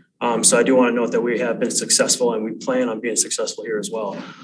So with that being said, I'm happy to answer any questions about this request. Thanks. One. Okay, thank you. As the applicant mentioned, this is a rezoning that's in front of us this evening. This will, if this is moves through the process, this will be a 2-step process. The first part would be the rezoning. Second part would be the site plan that would be submitted to the planning commission and open the township board for approval. So tonight we're talking just about the proposed rezoning from C2 general commercial to I-1 limited restaurant. Now, one very important specific to this request is that, as the applicant alluded to, and you may not have caught what they were mentioning, is that this is being proposed as a conditional rezoning. And so what that means is conditional rezoning is a rezoning process where the applicant can limit themselves to the uses that they would like on the site. In this particular case, they are limiting themselves to one single use. So if the property was rezoned to I-1, under what the applicant has proposed to the township, it could only be used for self-storage. There would be no other use that would be permitted. So that is a really unique feature to this site, or to this specific request that they're asking for only one use. A lot of times we get conditional land uses, and kind of similar to the theater, they might provide a list of uses that are permitted in the district that they would like to have happen here. In this case, it's only being proposed for self-storage. And unlike the previous request, which was a PUD, where the planning commission can have a little bit more negotiation, this is a case where there's really no negotiation as far as what the applicant's proposing. We can't add or subtract. Well, subtracting would be nothing, so we can't add or subtract or add to the list. This is a list that the township either accepts or does not accept. It's a rezoning, it's not a site plan. So you'll see in our report, we mention a number of findings of fact with regard to the proposed rezoning to the surrounding properties and surrounding land use.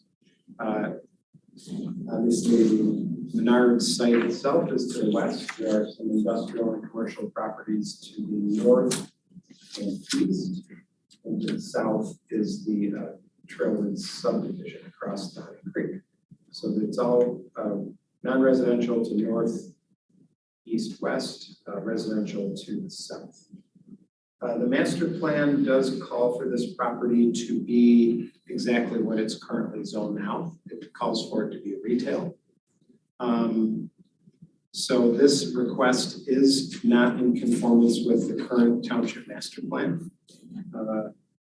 We would note, however, that the types of uses that could, in theory, occur here in a commercial district could certainly be more intensive than a self-storage facility. Self-storage facilities are obviously quiet facilities, low traffic generators, and a use that does not cause many, if any, off-site impacts. However, it is not currently exactly compatible with the current township master plan. With regard to natural resources, there are some natural resources in and around this site. We mentioned that the south and east portions of the site do have wetlands on them. Floodway and floodplain areas are also associated with the Honey Creek to the south. And there is some existing natural vegetation along the Honey Creek. So those natural resources should certainly be considered for any rezoning, but they will come more into play once we would see a site plan that the applicant would propose. The development potential in this case is really easy to talk about because they are limiting themselves only to self-storage. So usually when we come to the development potential of rezoning, we list all the things that could happen if the property is rezoned.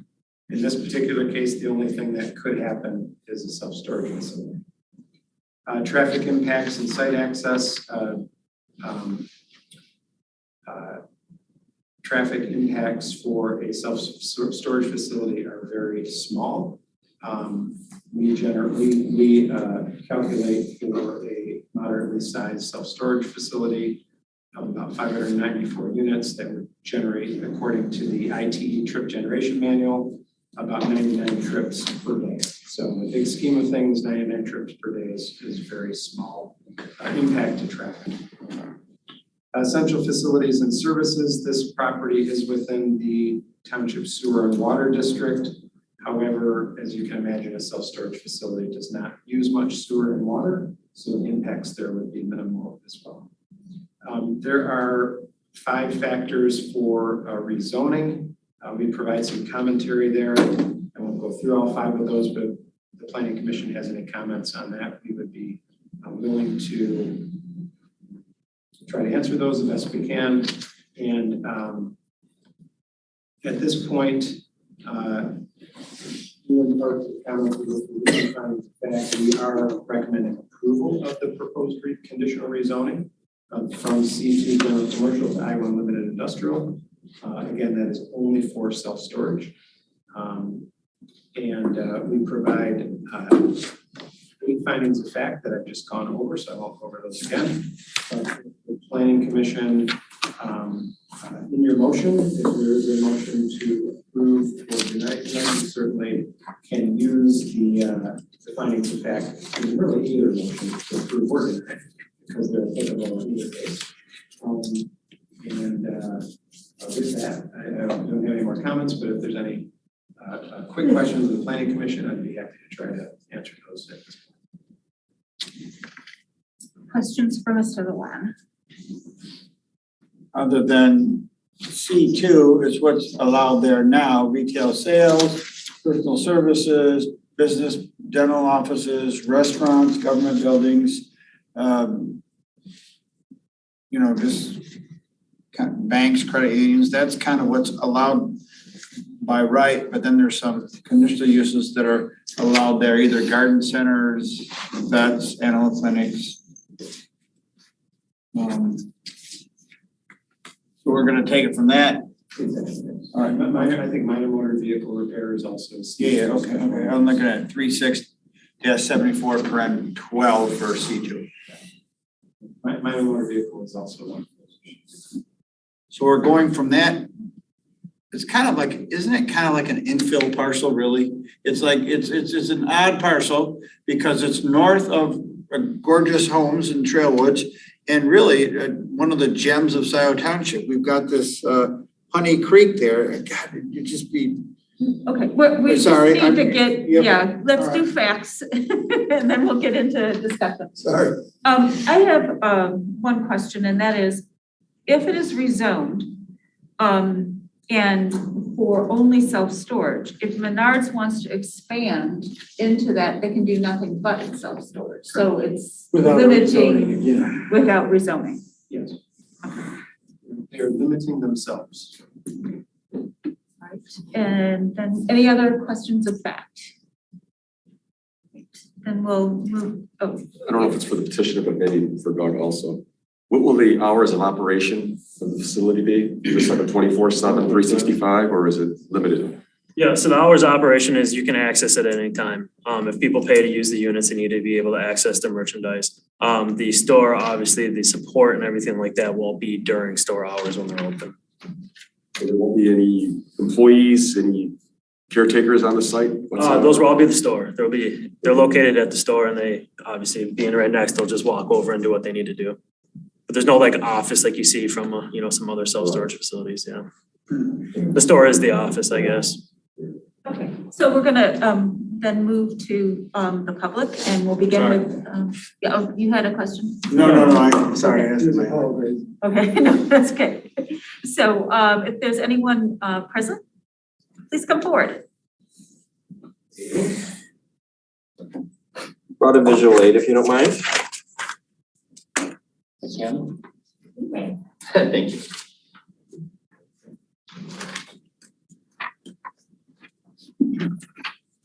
Thank you. Probably gave you two. Yep. What's your name? Vitaly Ivanov. I live in the Trailwoods community at 399 Pineway. Thank you, sir. Thank you. Thank you so much.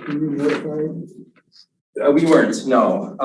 The way that it works is unfortunately 300 feet, we met with, sounds like it's a state law or a state rule, understand, but nonetheless very frustrating to us to hear this last minute, and I think we have some of our neighbors online, but So everybody. you're beyond 300 feet. Very much so, yeah. Yeah, and do sign in. I will, yep. You can do it after you finish. Perfect. So 3 points that I really wanted to make. I apologize, I didn't give you the name when you said. I was walking around. All right. So Vitaly Ivanov, I'm at 399 Pineway Drive in Trailwoods. VITALIY, IVANOV. Difficult name. So basically three main points that I really wanted to make was one, I feel like this does not bring benefit to the Scio community as a whole. Two, to us, it has a negative impact to the surrounding communities.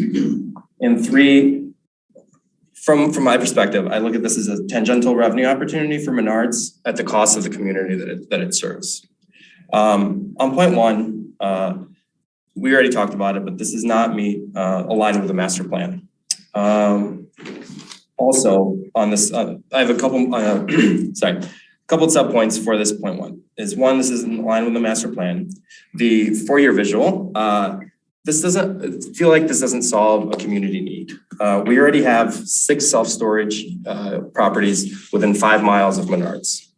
I'm not sure if we need more in the community. I feel like having this as a commercial designation helps to bridge the already very industrial Jackson Road corridor. We have homes there. We have a lot of homes. We have a lot of homes being built. And it would just be a great buffer between, as we all know what Jackson Road looks like in those industrial parks. It'd be nice to do a little bit of a buffer of commercial and then our residential community of Trailwoods. On point 2, for negative impact to surrounding communities. I think I mentioned that, is this commercial use as a buffer. For negative, again, this natural vegetation, if you can see on the right-hand side, I should have given the tape. But so as you're looking through it, yes, there is some natural vegetation. I was just walking my dog there this morning, and these pictures are as of this morning. You can see foliage falls. You can very clearly see through this natural vegetation. So even a 10-foot wall would be quite an eyesore for the homes that'll be going up in this area. And that's an important factor to consider is on this notification is that property area is not yet built out. That's going to continue to be built out. So a lot of these future homeowners, you're making the decision for them. You're kind of their voice, and I hope you take that into consideration for the future homeowners and the future residents of Scio Township. So again, from my perspective, and I think a lot of my neighbors, is this has the potential to decrease property values of that community, not only just having that industrial that industrial kind of area encroaching, continuing on the residential. I think where you guys had the plan is it's a nice buffer, and yep. All right, so I'll finish this up with my last point. As again, I understand I work in strategy. I understand why this is a great revenue opportunity for Menards, but I think it's at the cost of the community that which it serves. So it's a nice tangential, but Menards is in the business of having a store. Get that they're trying to get another revenue opportunity, but from our perspective of the Trailwoods community, it's at the cost of opportunity, property values and tax base, and just visually, it's not going to look great. Right. Thank you very much. Thank you very much. Do I understand your photo? Yes. The bottom one. So on the other side of these trees is your Trailwoods development, right? So what you're doing is I am like, this would be somebody's property, and I'm looking at the proposed site across. So that's Honey Creek, where you see the foliage. Honey Creek is kind of in between the foliage. Do you know what the depth of that buffer is? No. Economist by training, so no idea. All right, any other? Okay. Do we have someone else who would like to address the planning? John, is that comments on my upcoming comment? No. I appreciate the length of this meeting, and I'll be as brief as possible. Folks who are building homes in Trailwoods made a decision, a conscious decision to live in that area because of the zoning around them. When I sold my land to this whole project to allow Trailwoods and Menards to go in, we had the understanding that the surrounding area was going to be used for things that help us out, like restaurants and shops and things like that. So to hear the shift to light industrial and 24/7 storage with people coming in all hours of the night, coming into this, I don't know, look, you look at, there's reasons why storage facilities need giant fences around them, right? And it's not just to, first of all, a 10-foot fence, I think that's you should probably check the ordinances. I think there's a 6-foot limit in that area. So a 6-foot fence, 24/7, right next to a neighborhood with little kids in the backyard, that's a little scary. And I don't think any neighbors want that. More importantly, we just don't want it rezoned. We would rather see something else. Adding to the comments that Vitaly made, the environmental situation, I've been walking back there for 30 years. The environmental situation back there is very delicate between Honey Creek and the large wetland area that's kind of like sunk in down there and the big fields around it. It's a very sensitive environmental area that should be looked at before we approve anything. Because I think you'll find that the building, and I don't know the building plan, but I can't understand how you could put a 200 by whatever foot chunk in there without building too close to the Honey Creek. There's a flood plain and limits, and so all those things I think need to be considered before anything like this is approved. Finally, the comment I made earlier about the not having a ladder truck here in Scio Township wasn't about density. I don't care what kind of density you put down there. I care about people dying in a building in a fire that's preventable. So when you impugn people's motivations in the community for why they want to Excuse see. me, John, we just need to, can you make it, I don't want anything becoming a personal kind of. Sure. People in the community have their reasons and they shouldn't be reinterpreted by members of your commission. Thank you. Thank you.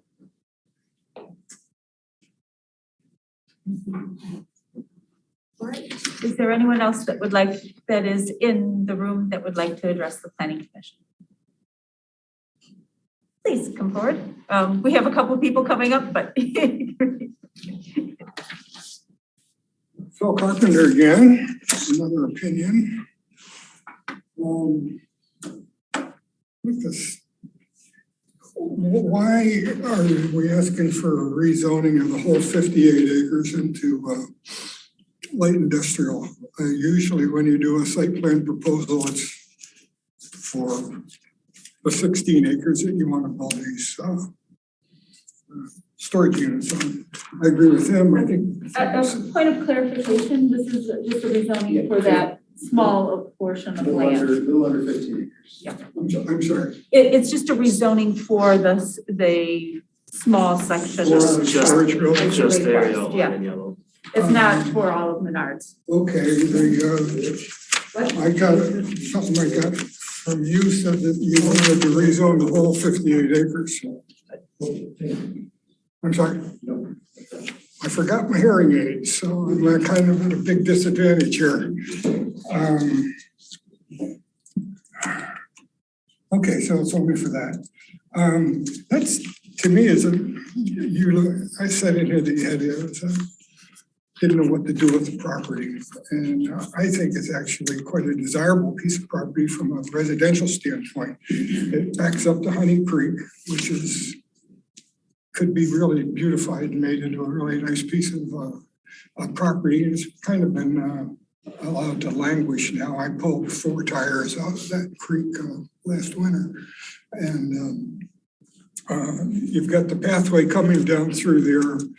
And my first question is, how is that pathway going to transition from the north side of Honey Creek to the south side of Honey Creek? You can't really use the Stabler Road Bridge. I've seen people walking across that, and it's really pretty hazardous, so there's going to have to be another bridge. Well, there is another bridge, and it's right on the east side of the property. It's been there, probably was built for room and farmer coming across. It's not going to collapse with a couple people walking on it.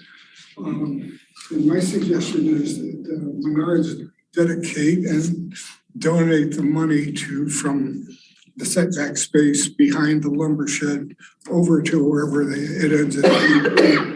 And you use that land out to Stabler Road, which you donate for parking for people who they drive to where they're going to run or bike.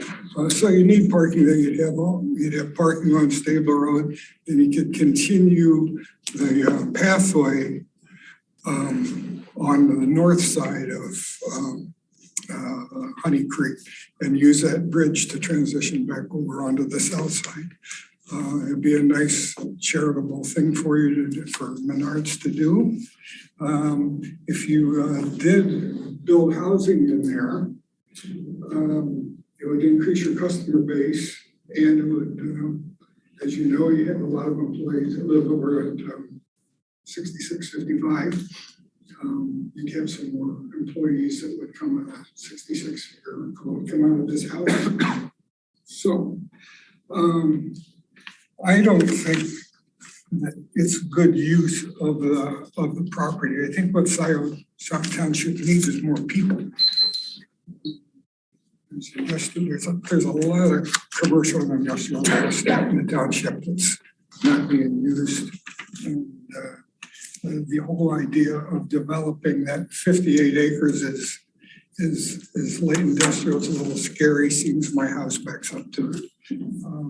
Thank you very much. We appreciate your comments. You probably didn't hear the timer went off. So we're asking you to finish up there. Just getting started. Thank you very much, Mr. Carpenter. Okay. All right, I believe there was another person who indicated they wanted to address the planning commission. Welcome. My name is Daniela Zal-Palmer. I'm a resident of the Kirkway subdivision that's east of Menards at 340 Sedgwood Lane.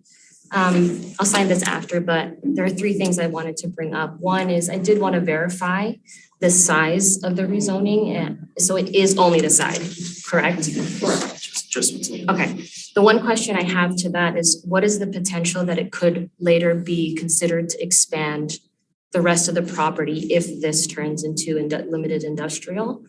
Could there be a proposal to change the remaining areas to the left, to the north and left side of Menards as a result of rezoning this to limited industrial? Would it set a precedent? Yes. I've never been to these before, so I'm not sure if this is like a question that gets proposed and then brought up. Okay. Okay. The second thing I wanted to bring up is that while Trailwoods is brought up, there are other communities in the area that are residential. Like I said, Kirkway is to the east of Menards, which our neighborhood has about 40 homes, and no one in the community received a letter. Fortunately, we have a good community where information has traveled. There's probably half of us who are online right now watching. I could speak for almost half of us. I hope they agree with me that we would prefer to keep things commercial because there's maybe 40 children in our neighborhood. Last time keep things commercial? Yes. Keep the zoning to commercial because we're a family community. We have several children, young children who are still growing in the area. In addition to our neighborhood, one neighborhood that also didn't get brought up was that there's Scio Farms to the east of it as well. And I can't speak for Scio Farms, but since it is a residential area, I would only imagine that similar to the points being brought up, which is my third point, since this isn't aligned with Scio's original plans, and the idea is to bring more activity to the Scio Township area, something more commercial would be ideal. So that's all I wanted to say. Thank you very much. And I'm glad you came, your first time. Yes. What do you mean by commercial? Well, that's the current zoning. The current zoning. C2. Right, so basically leave it in the current zoning. And if in fact it does get rezoned in that parcel, to limit only to that parcel. Right. Anyone else in the township hall that would like to address the planning commission on the Menards rezoning? Yes, please come forward. Hi, thank you for bringing this up for discussion. My name is Patrick Hollinshead. I'm also a resident of Kirkway of Scio. And part of me, I just wanted to listen to the discussion and kind of absorb everything and really just want to echo the support from what other people have said. When we decided to move into Kirkway, which is one of the subdivisions near Menards, we did so based upon the idea that what those outlots would be proposed in the future. And it was not industrial. I worry about what that will look like from Jackson Road, what the potential impact on property values would be, and also the idea of building a sense of community where we want to draw people to the area. And I don't think self-storage will quite fit that attractive package. And I echo the same things that people from Trailwoods, which is one of the other communities, how would that look when they're walking their family and their dogs and the children? Is it an area that they're going to be drawn to and go and visit? And then I think it's probably already echoed in your master plan. Is that area suited for industrial? And right now it's not. But thank you for listening to us, and hopefully we make the right decision. Thank you very much. Anyone else present that would like to address? Please. And thank you for signing in. Yeah, there's a specific one for that. Welcome. Hello, Aaron Kozel. I live in Kirkway, Scio as well. I know there's a number, as has been mentioned, there's a number of self-storage facilities in the area. And I think it'd be worth just understanding like what the capacity or the usage is in those areas. Because I think part of the issue is, I mean, is there really a need for something like this? Why are we adding it? So I think that'd be really important to figure out before any approvals are made. Thank you. Thank you. Anyone else present? Okay, we'll move online. Okay. Hand up, Mr. Greg Thomas. Mr. Thomas, turn on your speaker and you have it. Hello. First, can everyone hear me just fine? Yes. Okay, perfect. Thank you. And first, thank you for making this accessible to those of us who couldn't be there in person. My name is Greg Thomas. I'm a resident of Scio Township. I actually live in Trailwoods, 304 Pineway Drive.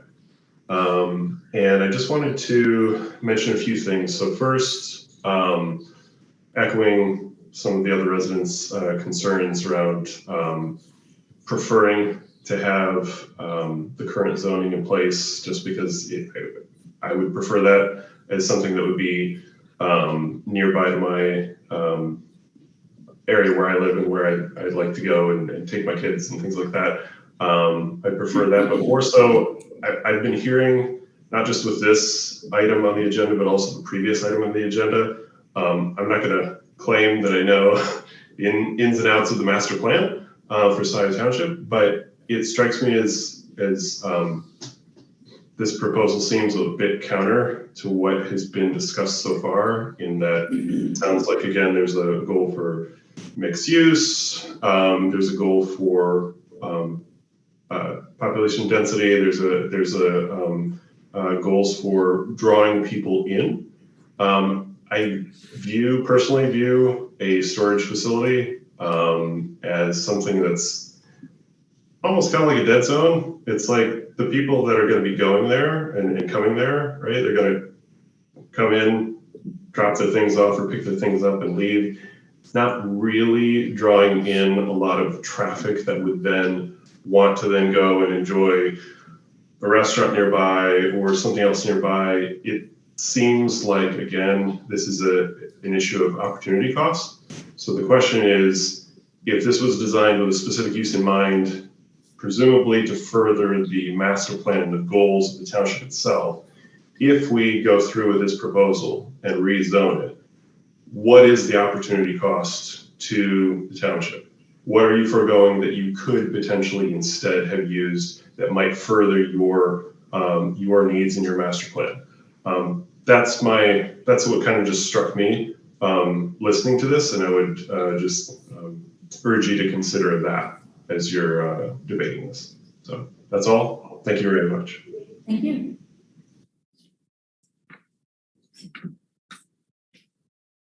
We have Mindy Colley. Mindy, you turn off your mic or turn on your microphone and you have the floor. Hi, thank you for your time. I also live in Trailwoods. We're right back up against, I'm looking at Menards right now out my window. We do use that footbridge regularly and walk over there for exercise and entertainment.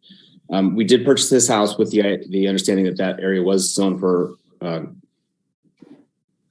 commercial use, and the idea that it would be supporting the neighborhood.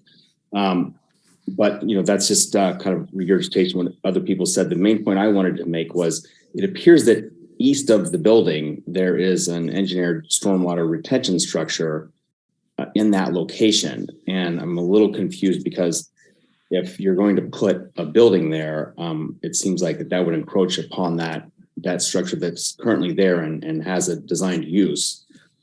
So I just wanted to put that point forward for everyone to think about. Thank you. Okay, thank you.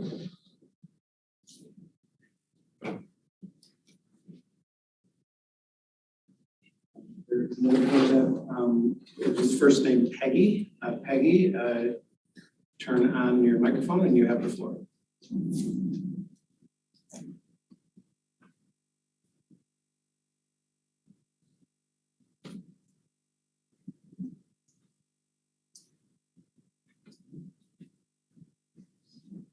I see your microphone is off.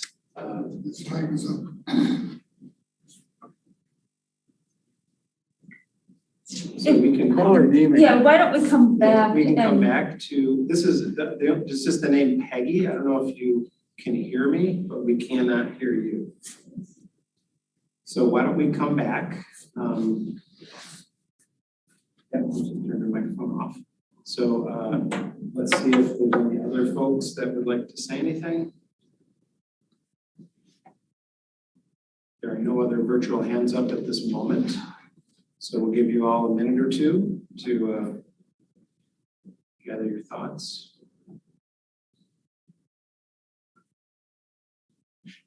And there are no other hands up. So Peggy, I'm not sure if you had your hand up by mistake. Yeah, so if there is anyone and you can't turn off your microphone, you can email the Planning Commission at, what is it? Planning Commission at sciotownship.org. So that also will get, your comment will also get into the record. And at this time, there are no other hands up. Okay. Move to close public comment on this public hearing. Okay, a motion by Commissioner Moore, supported by Commissioner Freeman, to close public comment. Is there any further discussion? All those in favor, please say aye. Aye. Aye. Any opposed? And thank you for folks that are sticking with us. Appreciate it. And I do want to say welcome people who are first timers, and I hope that you learn a little bit about the planning process and so forth. So thank you for coming, and we appreciate it. All right, so commissioners, this is our time to clarify anything, discuss some of the things that we've heard and some of the research that we've done. Okay, I'll go first. Some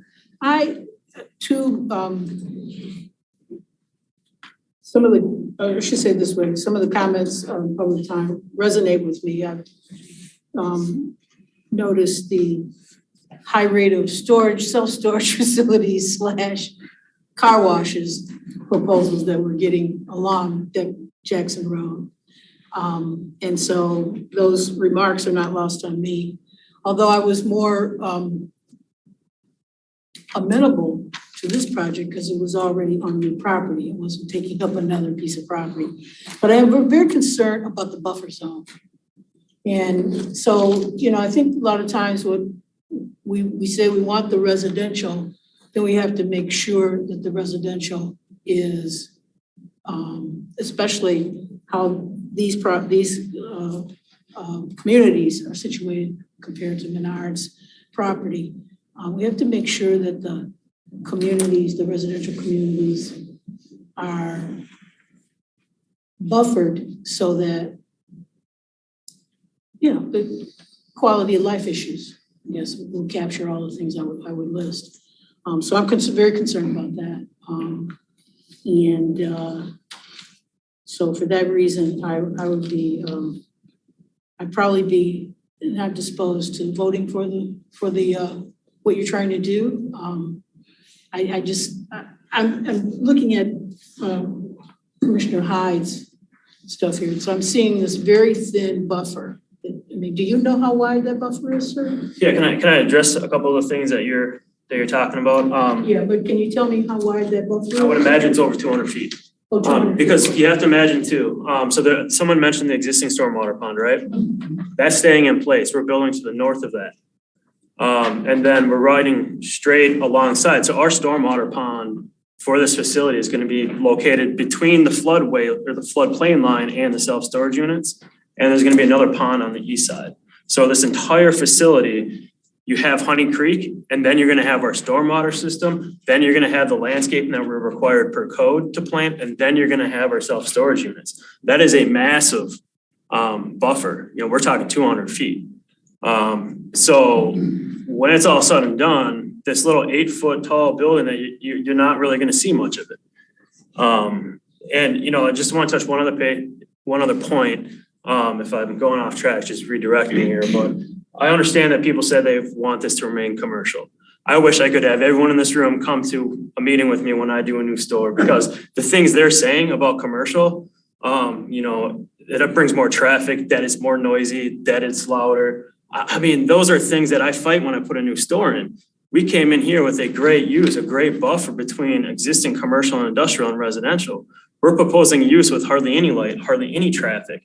I understand that everyone wants a Chick-fil-A or something like that, but look at all the traffic that brings, all the noise that brings. That's not what we're proposing here. This is a great buffer, including the buffer strip that you're asking for. That's all going to be included in this project. This is a great infill for this particular location. I could have proposed this on the west side of the store. That is good commercial ground. We're keeping that the way it is. I could easily come in and say, I want this industrial because I'm going to get more visibility for my self-storage unit there. That's not what I'm doing. I'm keeping that for the benefit of the township. I am taking a piece of property that I'm sitting here going, what the hell are we gonna do with this thing? Because it has no visibility, it has crappy access, and it's next to residential. This is a great use for it. And I can't stress that enough. I mean, I was so excited when I looked at what we owned here in Scio Township to see if self-storage made sense. And I saw this piece of property here and I'm like, that is a perfect fit for this use. It's in demand. There's a reason why people are asking to build self-storage. We wouldn't be asking to build it if there wasn't a demand, just like we don't build a store where there's not demand. We go through our research and make sure that this thing's going to be successful. Yeah, I'm getting here. But it's not a demand for the community that lives in Scio Township. These are people, I mean, where do you, and you've done your market research. Yeah, So we who do are the people that are looking for the self-storage? Well, it's in the township, it's in the community, it's all around. You're gonna draw people from even further outside of the township, which should be a good thing, to bring more people into. Okay, thanks. I want to Yep. kind of You're good. redirect us back to our internal deliberations here. Commissioner Hyde. I'm not quite sure what I'm thinking yet. I'd like to hear from the other commissioners, but it does concern me that we have a narrow area. And I know you said that you have the space for the new detention ponds, and we're not looking at that today. But I will say that looking at the existing stormwater detention ponds for the building and the pavement that's already there, and then you're talking about adding 2 more. Apparently, and I don't know, because this isn't a full site plan, I don't know the depth of those. One of them looks like it is shallower than the existing one, and the other one is just an outline. It doesn't indicate that it has any depth at all. And both of them come right up to the edge of the floodplain. So I get the point that there isn't room for a commercial business in there. That is very clear that you're barely able to get 3 lanes of cars and trucks into this storage facility strip and still have any semblance of perimeter area around it and the detention ponds, if it actually is going to require that much. So I see that it isn't usable as a commercial facility as a standalone. It's too bad that you couldn't sell it to the northern neighbors. I know you would like to develop it for your own. That business park is cut up and there's lots of separate buildings in there, and they have many separate businesses within that one parking area just to the north of this. It's quite, I just barely get to know it. I saw one of the businesses. So I have concerns about it not being able to be utilized as a standalone commercial development. And to make it a self-storage might be the only thing you can pack in there, but I looking forward to the site plan step to see if it really can be done.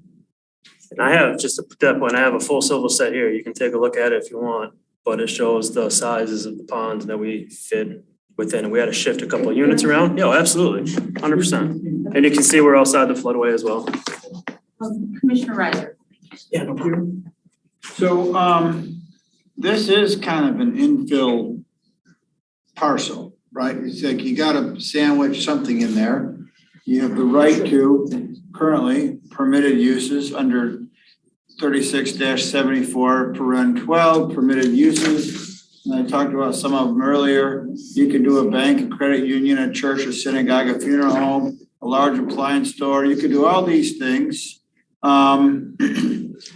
If it's gonna be a rezone, I went there and I looked back and it really is kind of gorgeous. You've got this Honey Creek, you've got the pond. It'd be nice to somehow preserve that. Not that you're gonna fill that stuff in, you can't, but I would just personally, I'd rather do a PUD with something that allows Honey Creek to be able to be realized or used. And you know, I don't know. I don't love this. And I realize that just a storage unit might be better than putting in some of the things. It might be better for the adjacent residents than some of the things you could put in. I don't know. But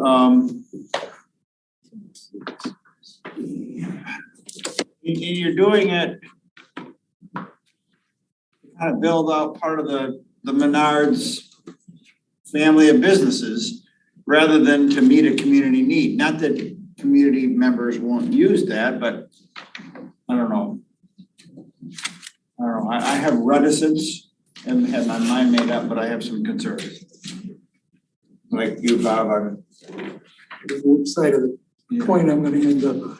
Which side of the Honey Creek you're on? Yeah. I mean, you make a good point about without rezoning it, they can build other things that have. No, but I'd rather give them far a more PUD. light, far more traffic. I'd rather let them do something really creative with a PUD potentially. But Yeah, I want to kind of finish getting where we're at. Did you want to? Sure, yeah. I'm shocked the reaction is not more negative, honestly, to the proposal. The nicest thing I could say is I couldn't think of a worse use of land than a storage facility. That said, I think that there is a possibility that it could be used for commercial uses from the northern neighbors, as you observed. And I also agree that the Honey Creek path and the ponds and everything there seem very nice. So I would definitely be voting against this one. See this, John. Commissioner Sharma, did you want to say anything? I think everybody said pretty much echoed what I had in my mind. I do believe that we have a lot of storage facilities in this radius. I did not know so many until saw this piece of paper, but I always felt that way. I do not think it necessarily rhymes with our vision that we have been talking all the time in this meeting and before. I certainly don't believe it would be in our best interest to go forward with this. But having said that, we obviously have to follow the process and allow the to come back. Commissioner Chang. Guess I'm in the minority here. After reading the staff report, I have to admit I was fully prepared to support this tonight and vote in favor of it and reasons why. I think as far as an 8-foot tall facility, it's probably the least intensive use. I think that's what the neighbors kind of wanted. It was something, if it was some type of commercial or retail there, I think there'd probably be more of an outrage of something higher and more intensive use. This is about as quiet and least intensive as I can think of for the neighbors, which I'm hoping.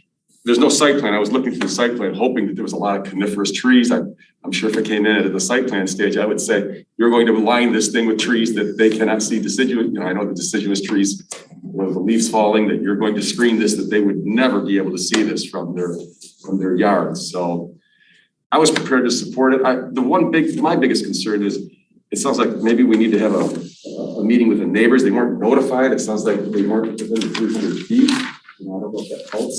If it's even gonna change anybody's mind to discuss maybe the screening of the site. I don't know if it's gonna help, quite honestly, and I don't even think it's gonna go through after hearing everybody's opinions, but I was prepared to support this tonight. So I guess had a recommendation of approval from, the consultants. So I may be the lone dissenter, but that's where I stood with this.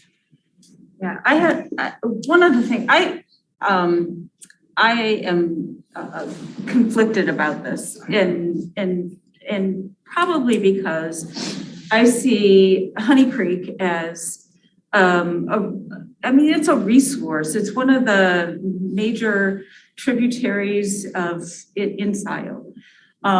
It's really important to the watershed, et cetera. I totally appreciate the issues of finding something that you can use this property for.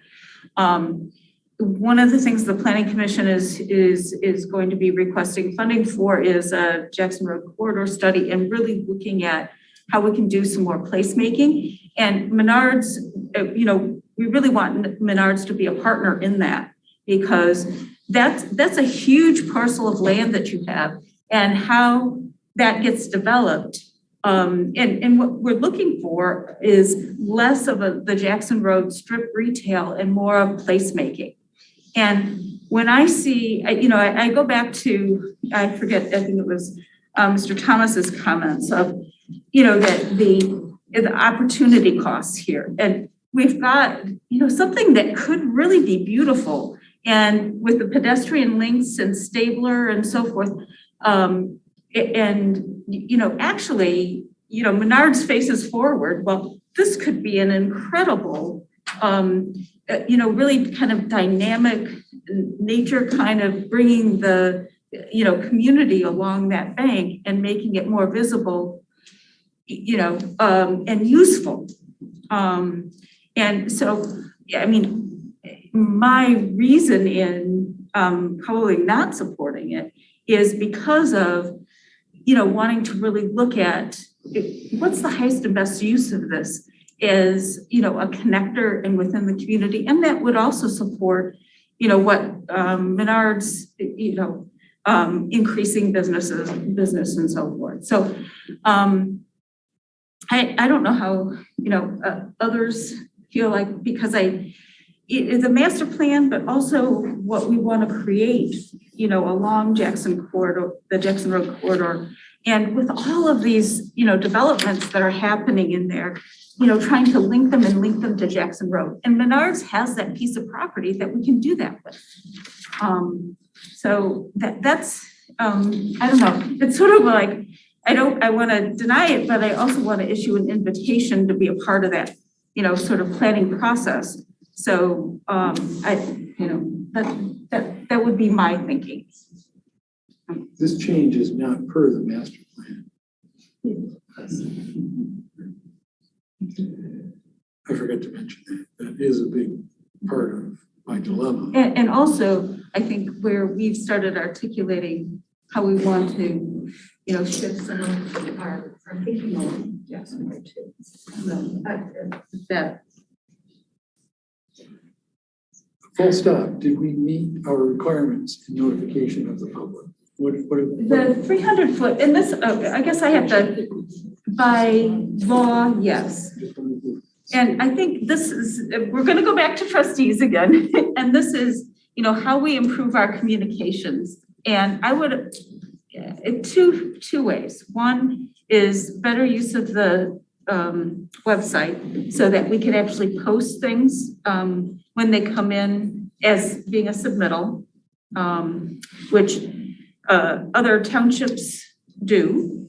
The other thing would be to set up a listserv so all of our homeowners associations can also say, we want to know, when there's a development, and that I think, was it Tricia Ryder or some folks have maps. And so you can go on the website and see if there's been anything submitted around you, even if it is more than 300 feet. some considerations for improving our communications. Okay. So I just want to say that. Yeah. This is the notification map. And Trailwoods is in here, and it's not yellow, but parcels to the south and east are. It's kind of hard to see why we did it this way. No. I don't know why that, I will check to see how this happened. But typically that's a function of the computer mapping program that the township uses, and you simply put in some parameters and it lists all the properties in 300 feet and generates, mailing addresses and it sends it out. So. Yeah, and sometimes it's because there's an access easement or something like that. Oh, right, this might be part of that. Right, so if it's any part of that parcel is within. I would be surprised if it was done. But I think there are things that we can do to definitely improve but they cost, I mean, it's an investment that the township to do that. So, all right, so we have the option to table, we have the option to make a motion of approval or denial. I would move to deny. Like to make it a formal motion? Yes, if I may. And we do have to go use the findings of.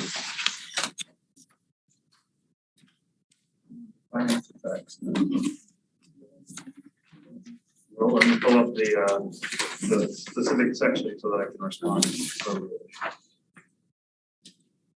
John, you might be on it already. It's right in the memo. Yeah, it's on page 9, I believe, of the memo. And I think, although I do want to say that there was a recommendation based on the final time to the findings of fact can really go both ways in this particular case. Yes, do you want to? Yeah. Yeah, so if the findings of fact, if you were making a motion to deny, 5, 6, 7, and 8 do not have to be mentioned. Because those all have to do partly with what happens for the site plan submission, and submission, if there's no approval, there will be no final site plan submission. So 1, 2, 3, 4. 1, 2, 3, and 4 are universal for an approval or denial. Under the recommendations. Yeah, on page 9, it says, yeah, under the, yes. Yeah.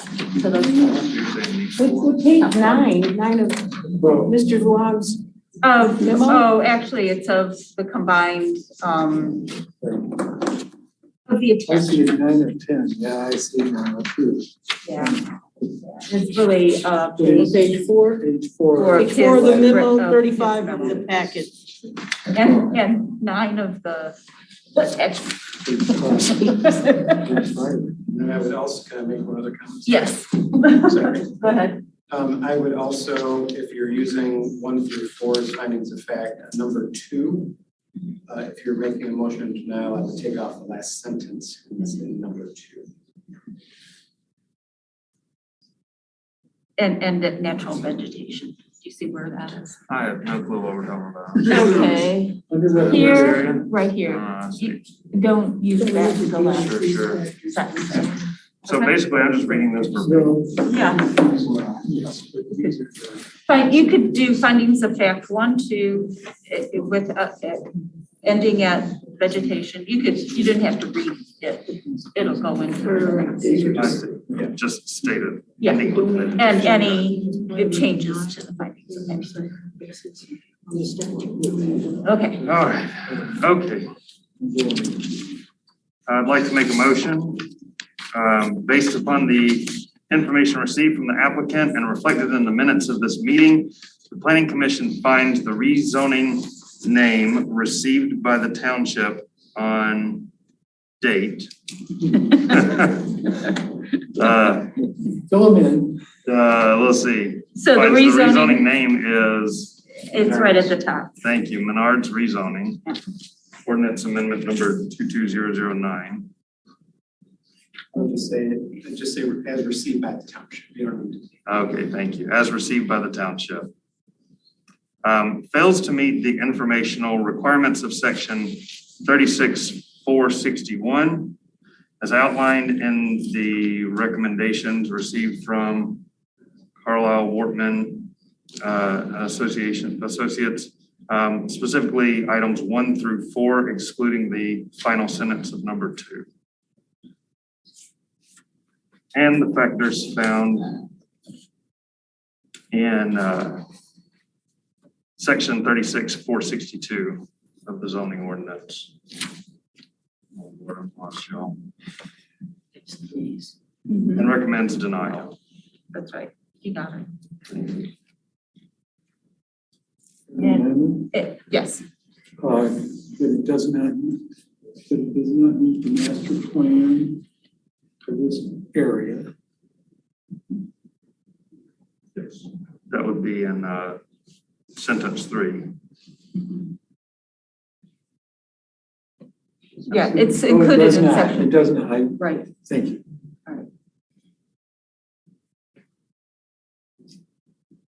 And I would say, yeah.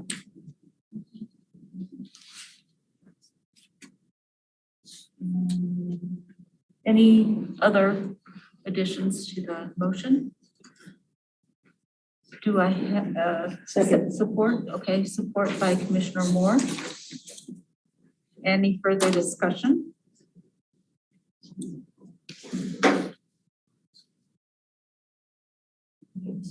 Call for a roll call vote.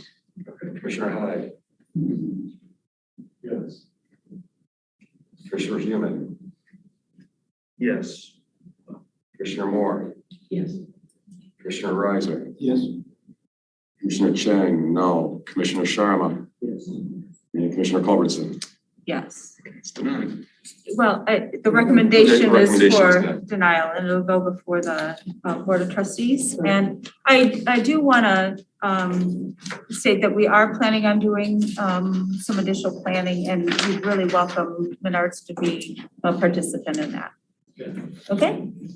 Thanks, guys. Okay, thank you very much. Thank you. Right. Yes, I want everybody to know that it's part of the recommendation. Yes, yeah. I thought I stated that. With the recommendation, I just said that the recommendation was opposed to. That's all right. Okay, we'll take a quick 2-minute break. Don't worry, it's gonna roll from here. $4 million. Recording stopped.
Adjourn yet? No. We are at reports. Recording in progress. We're close. Now, I did not see your report get uploaded. Doggone it. I emailed it, didn't I know, and I emailed it and asked You for it to emailed be it to us. uploaded. Yes. And I'd also say we need to revise the reports list. Yes. It used to be in It should there. have- And I yes. didn't want to bring it up when we were talking about the agenda because the agenda just says reports. Well, then, Now but we there's a wanna link with the list. Now I'd like to say that we need to revise the reports list. It should only have PPP in there, not. parks. Right, we I do. didn't even, yes, it is PPP. And no, yes, we will update that. Okay. Okay, just FYI. Okay. And now I lost my reports. Oh, you said that we didn't get the trustees report uploaded. Uploaded. It's emailed to all of you, correct? You know what it says, but for public distribution, it'll need to. It needs to be uploaded and we did request, it was just, it probably got, it was at the end of the email instead of at the beginning of the email. It was a fluke and we'll get it fixed. Yep. Okay. So do you want to just, well, highlight?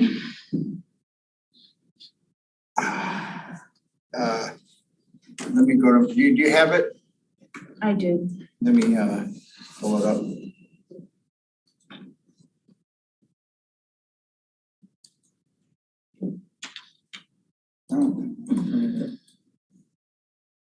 I need a secretary for my activities of the commission. That's a long report, full page. Yeah, it's single spaced. What's the title of this email? Scio. Jan sent us one. Yeah. From Jan, okay. Well, actually, yes. yeah, okay.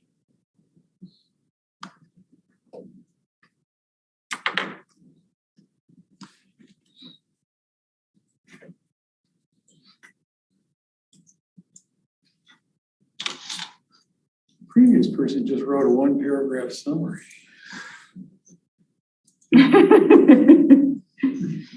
Well, you know, when you're an attorney. That's right. It's paid by the It's word. all. Oh, you guys are very, it's not gonna respond. Sorry. Okay. I sent them out Well, early. we can say that it'll be made part of the minutes. When did I send it Yeah. out? January 21st, 2023. That's what I have it dated. January 21st. Yeah, you sent it January 21st. Probably guess.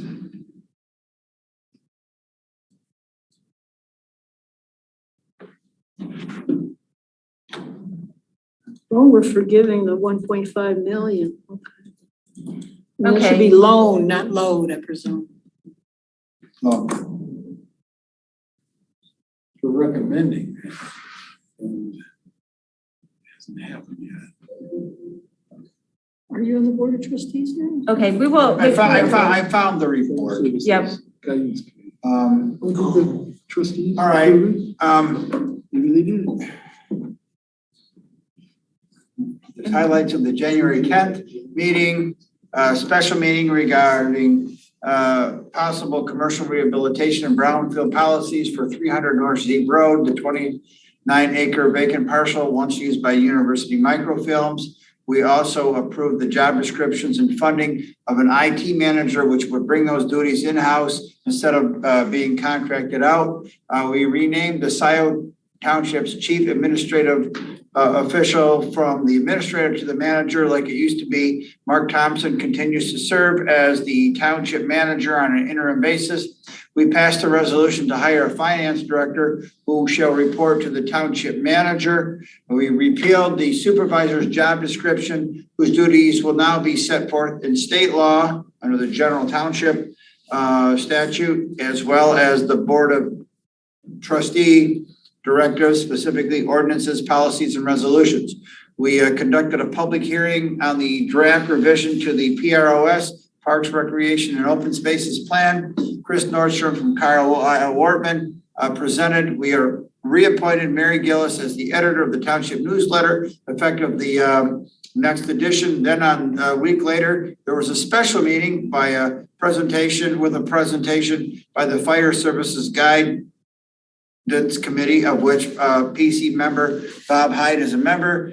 They presented their 9-page committee report and recommendations along with a PowerPoint presentation that discussed possible funding options, and it's going to be the topic of a upcoming Board of Trustee meeting, including the forgiving of a loan from the township to the fire department and a possible fall millage. Items that are going to be on tomorrow night's meeting are a presentation by a CPA firm, Plant Moran, on Scio Township's fiscal year 2022 audit, which was late, but is now with us. We're conducting a public hearing and voting to establish a commercial rehabilitation district for 300 North Zeeb and establishing a commercial rehabilitation policy. It's my understanding that those two may have been pulled.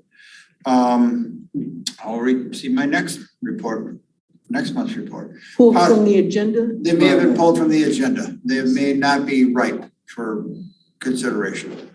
Possible appointments of Diane Benson and Jim Dries to the Compensation Commission. Not a done deal, it's possible. Consideration of the Township Manager Mark Thompson's request for short-term finance staffing report. Wants to focus on getting our financial house in order, getting a budget, getting audits done timely. And then future agenda items will include a public hearing for Heritage Woods development and decision on accepting responsibility for their sewer system, forgiveness of a 1.5 or 1.4, depending, loan to the fire department, and proposed ballot language for the fall millage in the future. The session room's addition of a pavilion, which was recommended by this body in June of 2022, our upcoming budget for the next fiscal year, 23-24, and a presentation by the Water Resources Commissioner Evan Pratt. As you may or may not know, the Arb Grove development near Parkwood on northbound Zeeb was the subject of an Eagle meeting recently via Zoom. Yeah, that was the wetlands. The one attachment to this. Right. Oh, yeah, I know. Okay. Yeah. All right, great, thank you. Submitted applications? There's not a lot of new stuff coming in, or really no new pre-application meetings since last time we met. With the exception, I met with the property owners over at that own the current Panera Bread, because Panera Bread is moving, as you may remember. They're moving to Zeeb Road. Meijer's one of the Meijer outlets, so the current Panera Bread is going to be empty as soon as that one's constructed. So I met with the owners, and they are trying to figure out what they want to do. They would like a drive-through, because in the days of COVID, you can't have I shouldn't say can't, but it's difficult to have a viable restaurant without a drive-through. And so they're looking at a drive-through or tearing the building down and do something different. So we don't know how that's going to turn out, but that's what we're talking about. I am aware of the suburban, we call it now, it's Lithia PUD, the dealerships where the old American Broach building used to be. If you remember, they did receive preliminary PUD approval from the township almost a year ago. It will be a year ago this January 27th, I believe. They have 1 year to submit or their plan becomes null and void. They contacted me last week and asked if they could get that extended, and there's really no mechanism to extend that. So I advised them if they want their project to be considered valid, they better get something in by January 27th. And I think they're going to try to get something to us by January 27th, because otherwise they have to start the process over again. But that remains to be seen if they'll actually submit something. The Arborist Grove project is moving through the system. That will, I believe it's still, I know Sally's online and Stacy, they may be able to speak to this, but that is still moving through engineering review, detailed engineering. There's still a few I's to dot and T's to cross. I would anticipate that being in front of the township board late February, early March, perhaps, depending on where they're at. Maybe Sally might have a better feel for when that might be hitting the township board's agenda. But that is another project that has been slowly moving through the process. Other than that, we have been pretty light on new project information, and that is what I've got. So, time for planning, yes. Okay. All right, and ordinance updates. All right, all right, who's doing PPP? All right. We haven't had a meeting yet, but I believe the second Wednesdays of each month, the first meeting will be February, what's that, second Wednesday in February? The second Wednesday in February. Yep, I think I want to say the 8th, but. 8th sounds right. Does it sound right? Yep. Okay. Okay, I It is skipped the engineers. Stacy or Sally, any engineering updates? Doug was correct on the Arbors Grove project, that it is still moving through the detailed engineering. We issued our letter late last week, not quite recommending them, but they are doing everything correctly and still moving forward. I also did want to mention that public hearing through Eagle that you talked about, Jan. OHM attended that just to listen into the discussion, hear what was being said. A lot of those comments were the same ones that we've already heard in the past year. The public can still make comments to Eagle through this Sunday if there's anything left to be said from them. We won't approve Arbors Grove to go to BOT until all those permits and easements are in hand. They do need that stormwater easement from the Parkwood condominium site. They are still working on getting that to my knowledge. And then the Eagle permit for the joint permit application, they obviously had that public hearing, so that permit's been submitted. Not sure their time frame when we'll hear back from that. Hopefully in the next couple weeks, month or so. I'm not sure how busy they are on that side of things. And then other than that project, I did want to mention that the Liberty Road water main project is set to pick construction back up starting on Monday. Weather dependent. They were working through some scheduling items on the contractor's end, and they have a small portion of pipe to put in the ground, and they're still working on the vaults that are out there, but hope to get that wrapped up in the next few months as well. Well, with regard to the Arbors Grove project, I think we approved it, so it's before the BOT now. Right, well, Even though yes, there's other we things that did have been taking exactly. So it won't come back to us. Don't say that. Unless the trustees want us to review it. You jinxed it. Uh-huh. Just jinxed it. There has been some discussion. Just jinxed it. Okay. All right. Speaks the man with some inside knowledge. Yeah, all right. The chair report, we are, the Environmental Sustainability Task Force is in the writing phase of the plan. We're currently asking either Carlisle Wortman or an outside graphics person to help, take the writing and give it a little life and readability for folks.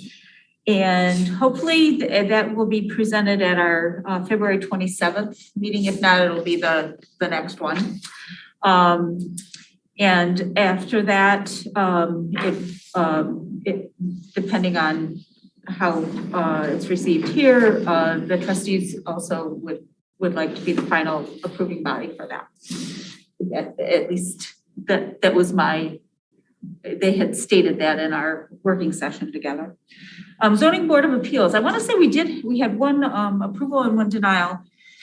And they were both had some things in common, and they were residences, or in one case a deck, that had been built, but not built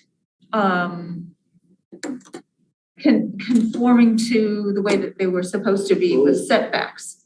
And so I think I guess it happens, and unless you actually require a specific survey to be submitted, which often doesn't happen with, I think it has to happen with commercial buildings, but single family homes. And these were old, these were in the 80s and so forth. So it was sort of an interesting thing. And so one was a covered deck, and I think the zoning board of appeals has been pretty consistent.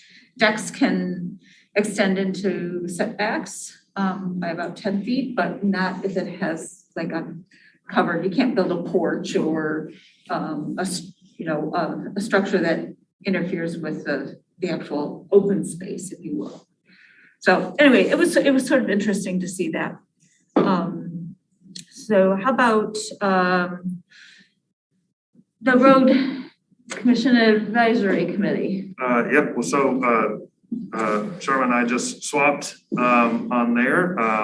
There hasn't been a meeting since we've done the swap though, so that is next week. Okay. February 1st. All right, and then anything from the Huron River Watershed Council? They're working on their priority lists for what they're going to be pushing this coming year. I don't have that yet, but I also want to say that they helped Scio's PPPC, TPP committee by posting the post that reposting what we put out on our Facebook page for additional members to apply, and they reposted it onto their webpage. So maybe we'll get some more traffic.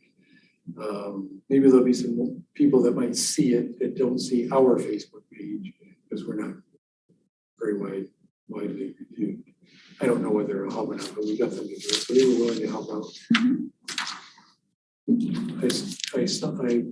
I don't see quite how the synergy, I like that word, between the two groups, Scio Township and the Watershed Council go very often. I know when we have a problem specifically where we want to call them in, that's great.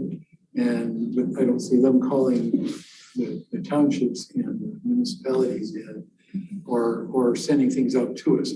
I still want to see how we might be able to engage them more. Yeah, well, I know there was one joint project that they did where they had the pest waste things. Tested for pet waste? Yeah. How long ago was that? Oh, I don't know. It was a long time ago, yeah. But that was one collaborative And they are talking about making it a priority to work with the farmers, which I'd like to see what they're thinking. And so I just. Okay, great. And I just thought we should probably maybe give them a draft copy of the climate action plan, because there's a section in there that's going to be on water. So that would be good. Having them be part of our environmental council might have been a good idea. In relation to the Huron River, yes. Just real quick, I just wanted to mention that I did inspect the Morrison Hills private road, which abuts the Huron River. Oh, oh yes. Well, we had to inspect it before they started construction to make sure that the tree protection fencing in place. Tree protection fencing is in place. Doing what they're supposed to. Yeah. All right. Did you want to anything on the fire services? You did your report. Thoughts on responses and sort of.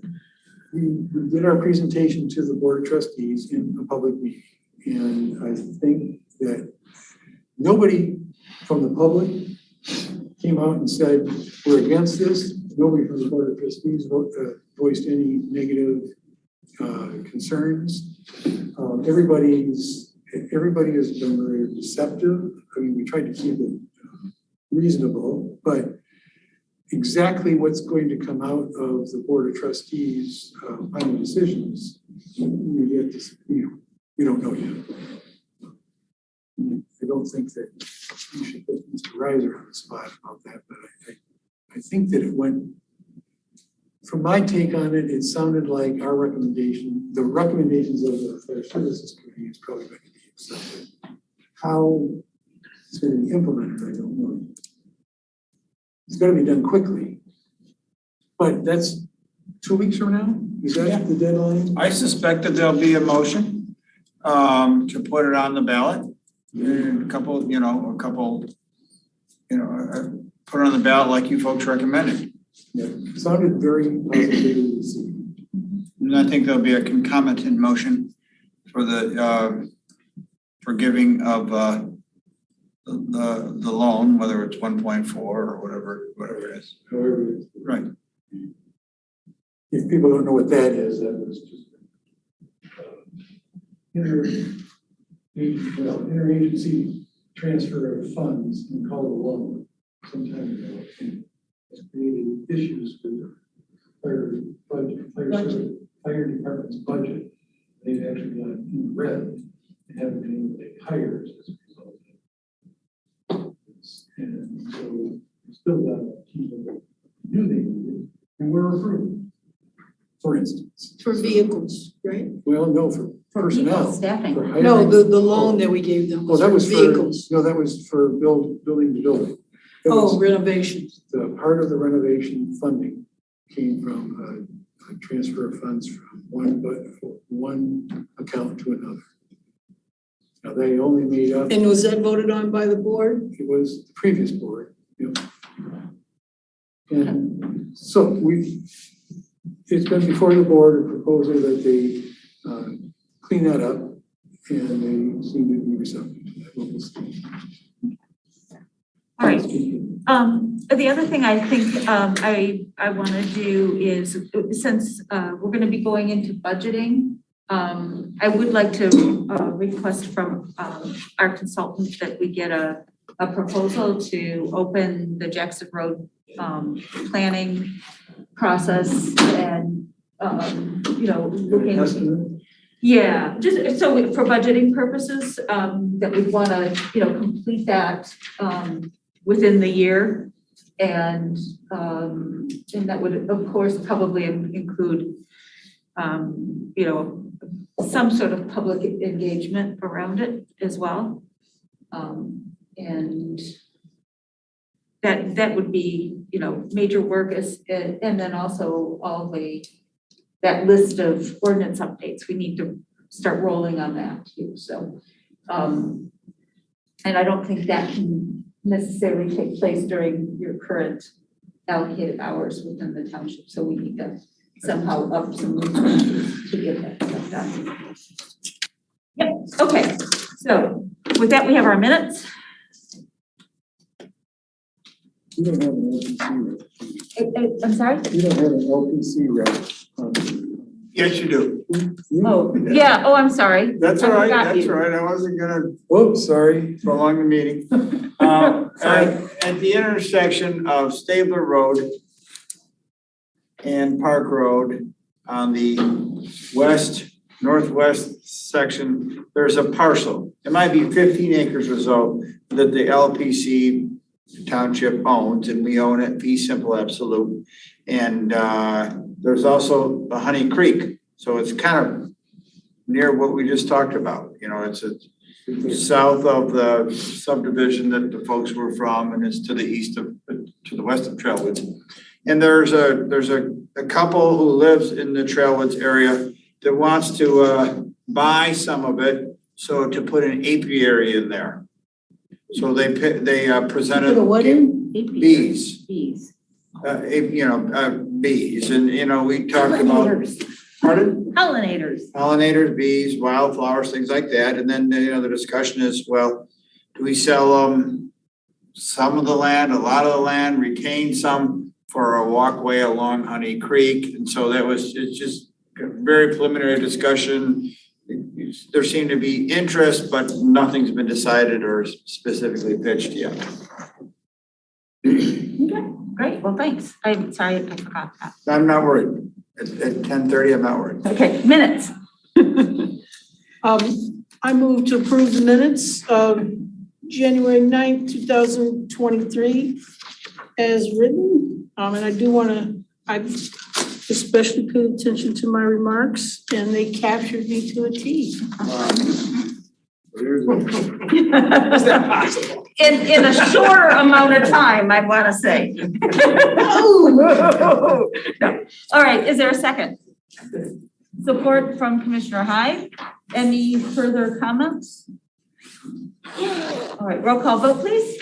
Okay, Commissioner Hyde. Yes. Commissioner Human. Yes. Commissioner Moore. Yes. Commissioner Reiser. Yes. Commissioner Chang, yes. Commissioner Sharma. Yes. Commissioner Culbertson. Yes. Okay. All right, I'll entertain a motion to adjourn. So moved. Support. Moved by Moore, supported by Reiser. Any further discussion? All those in favor, please say aye. Aye. Any opposed? All right, we are adjourned. at Recording stopped.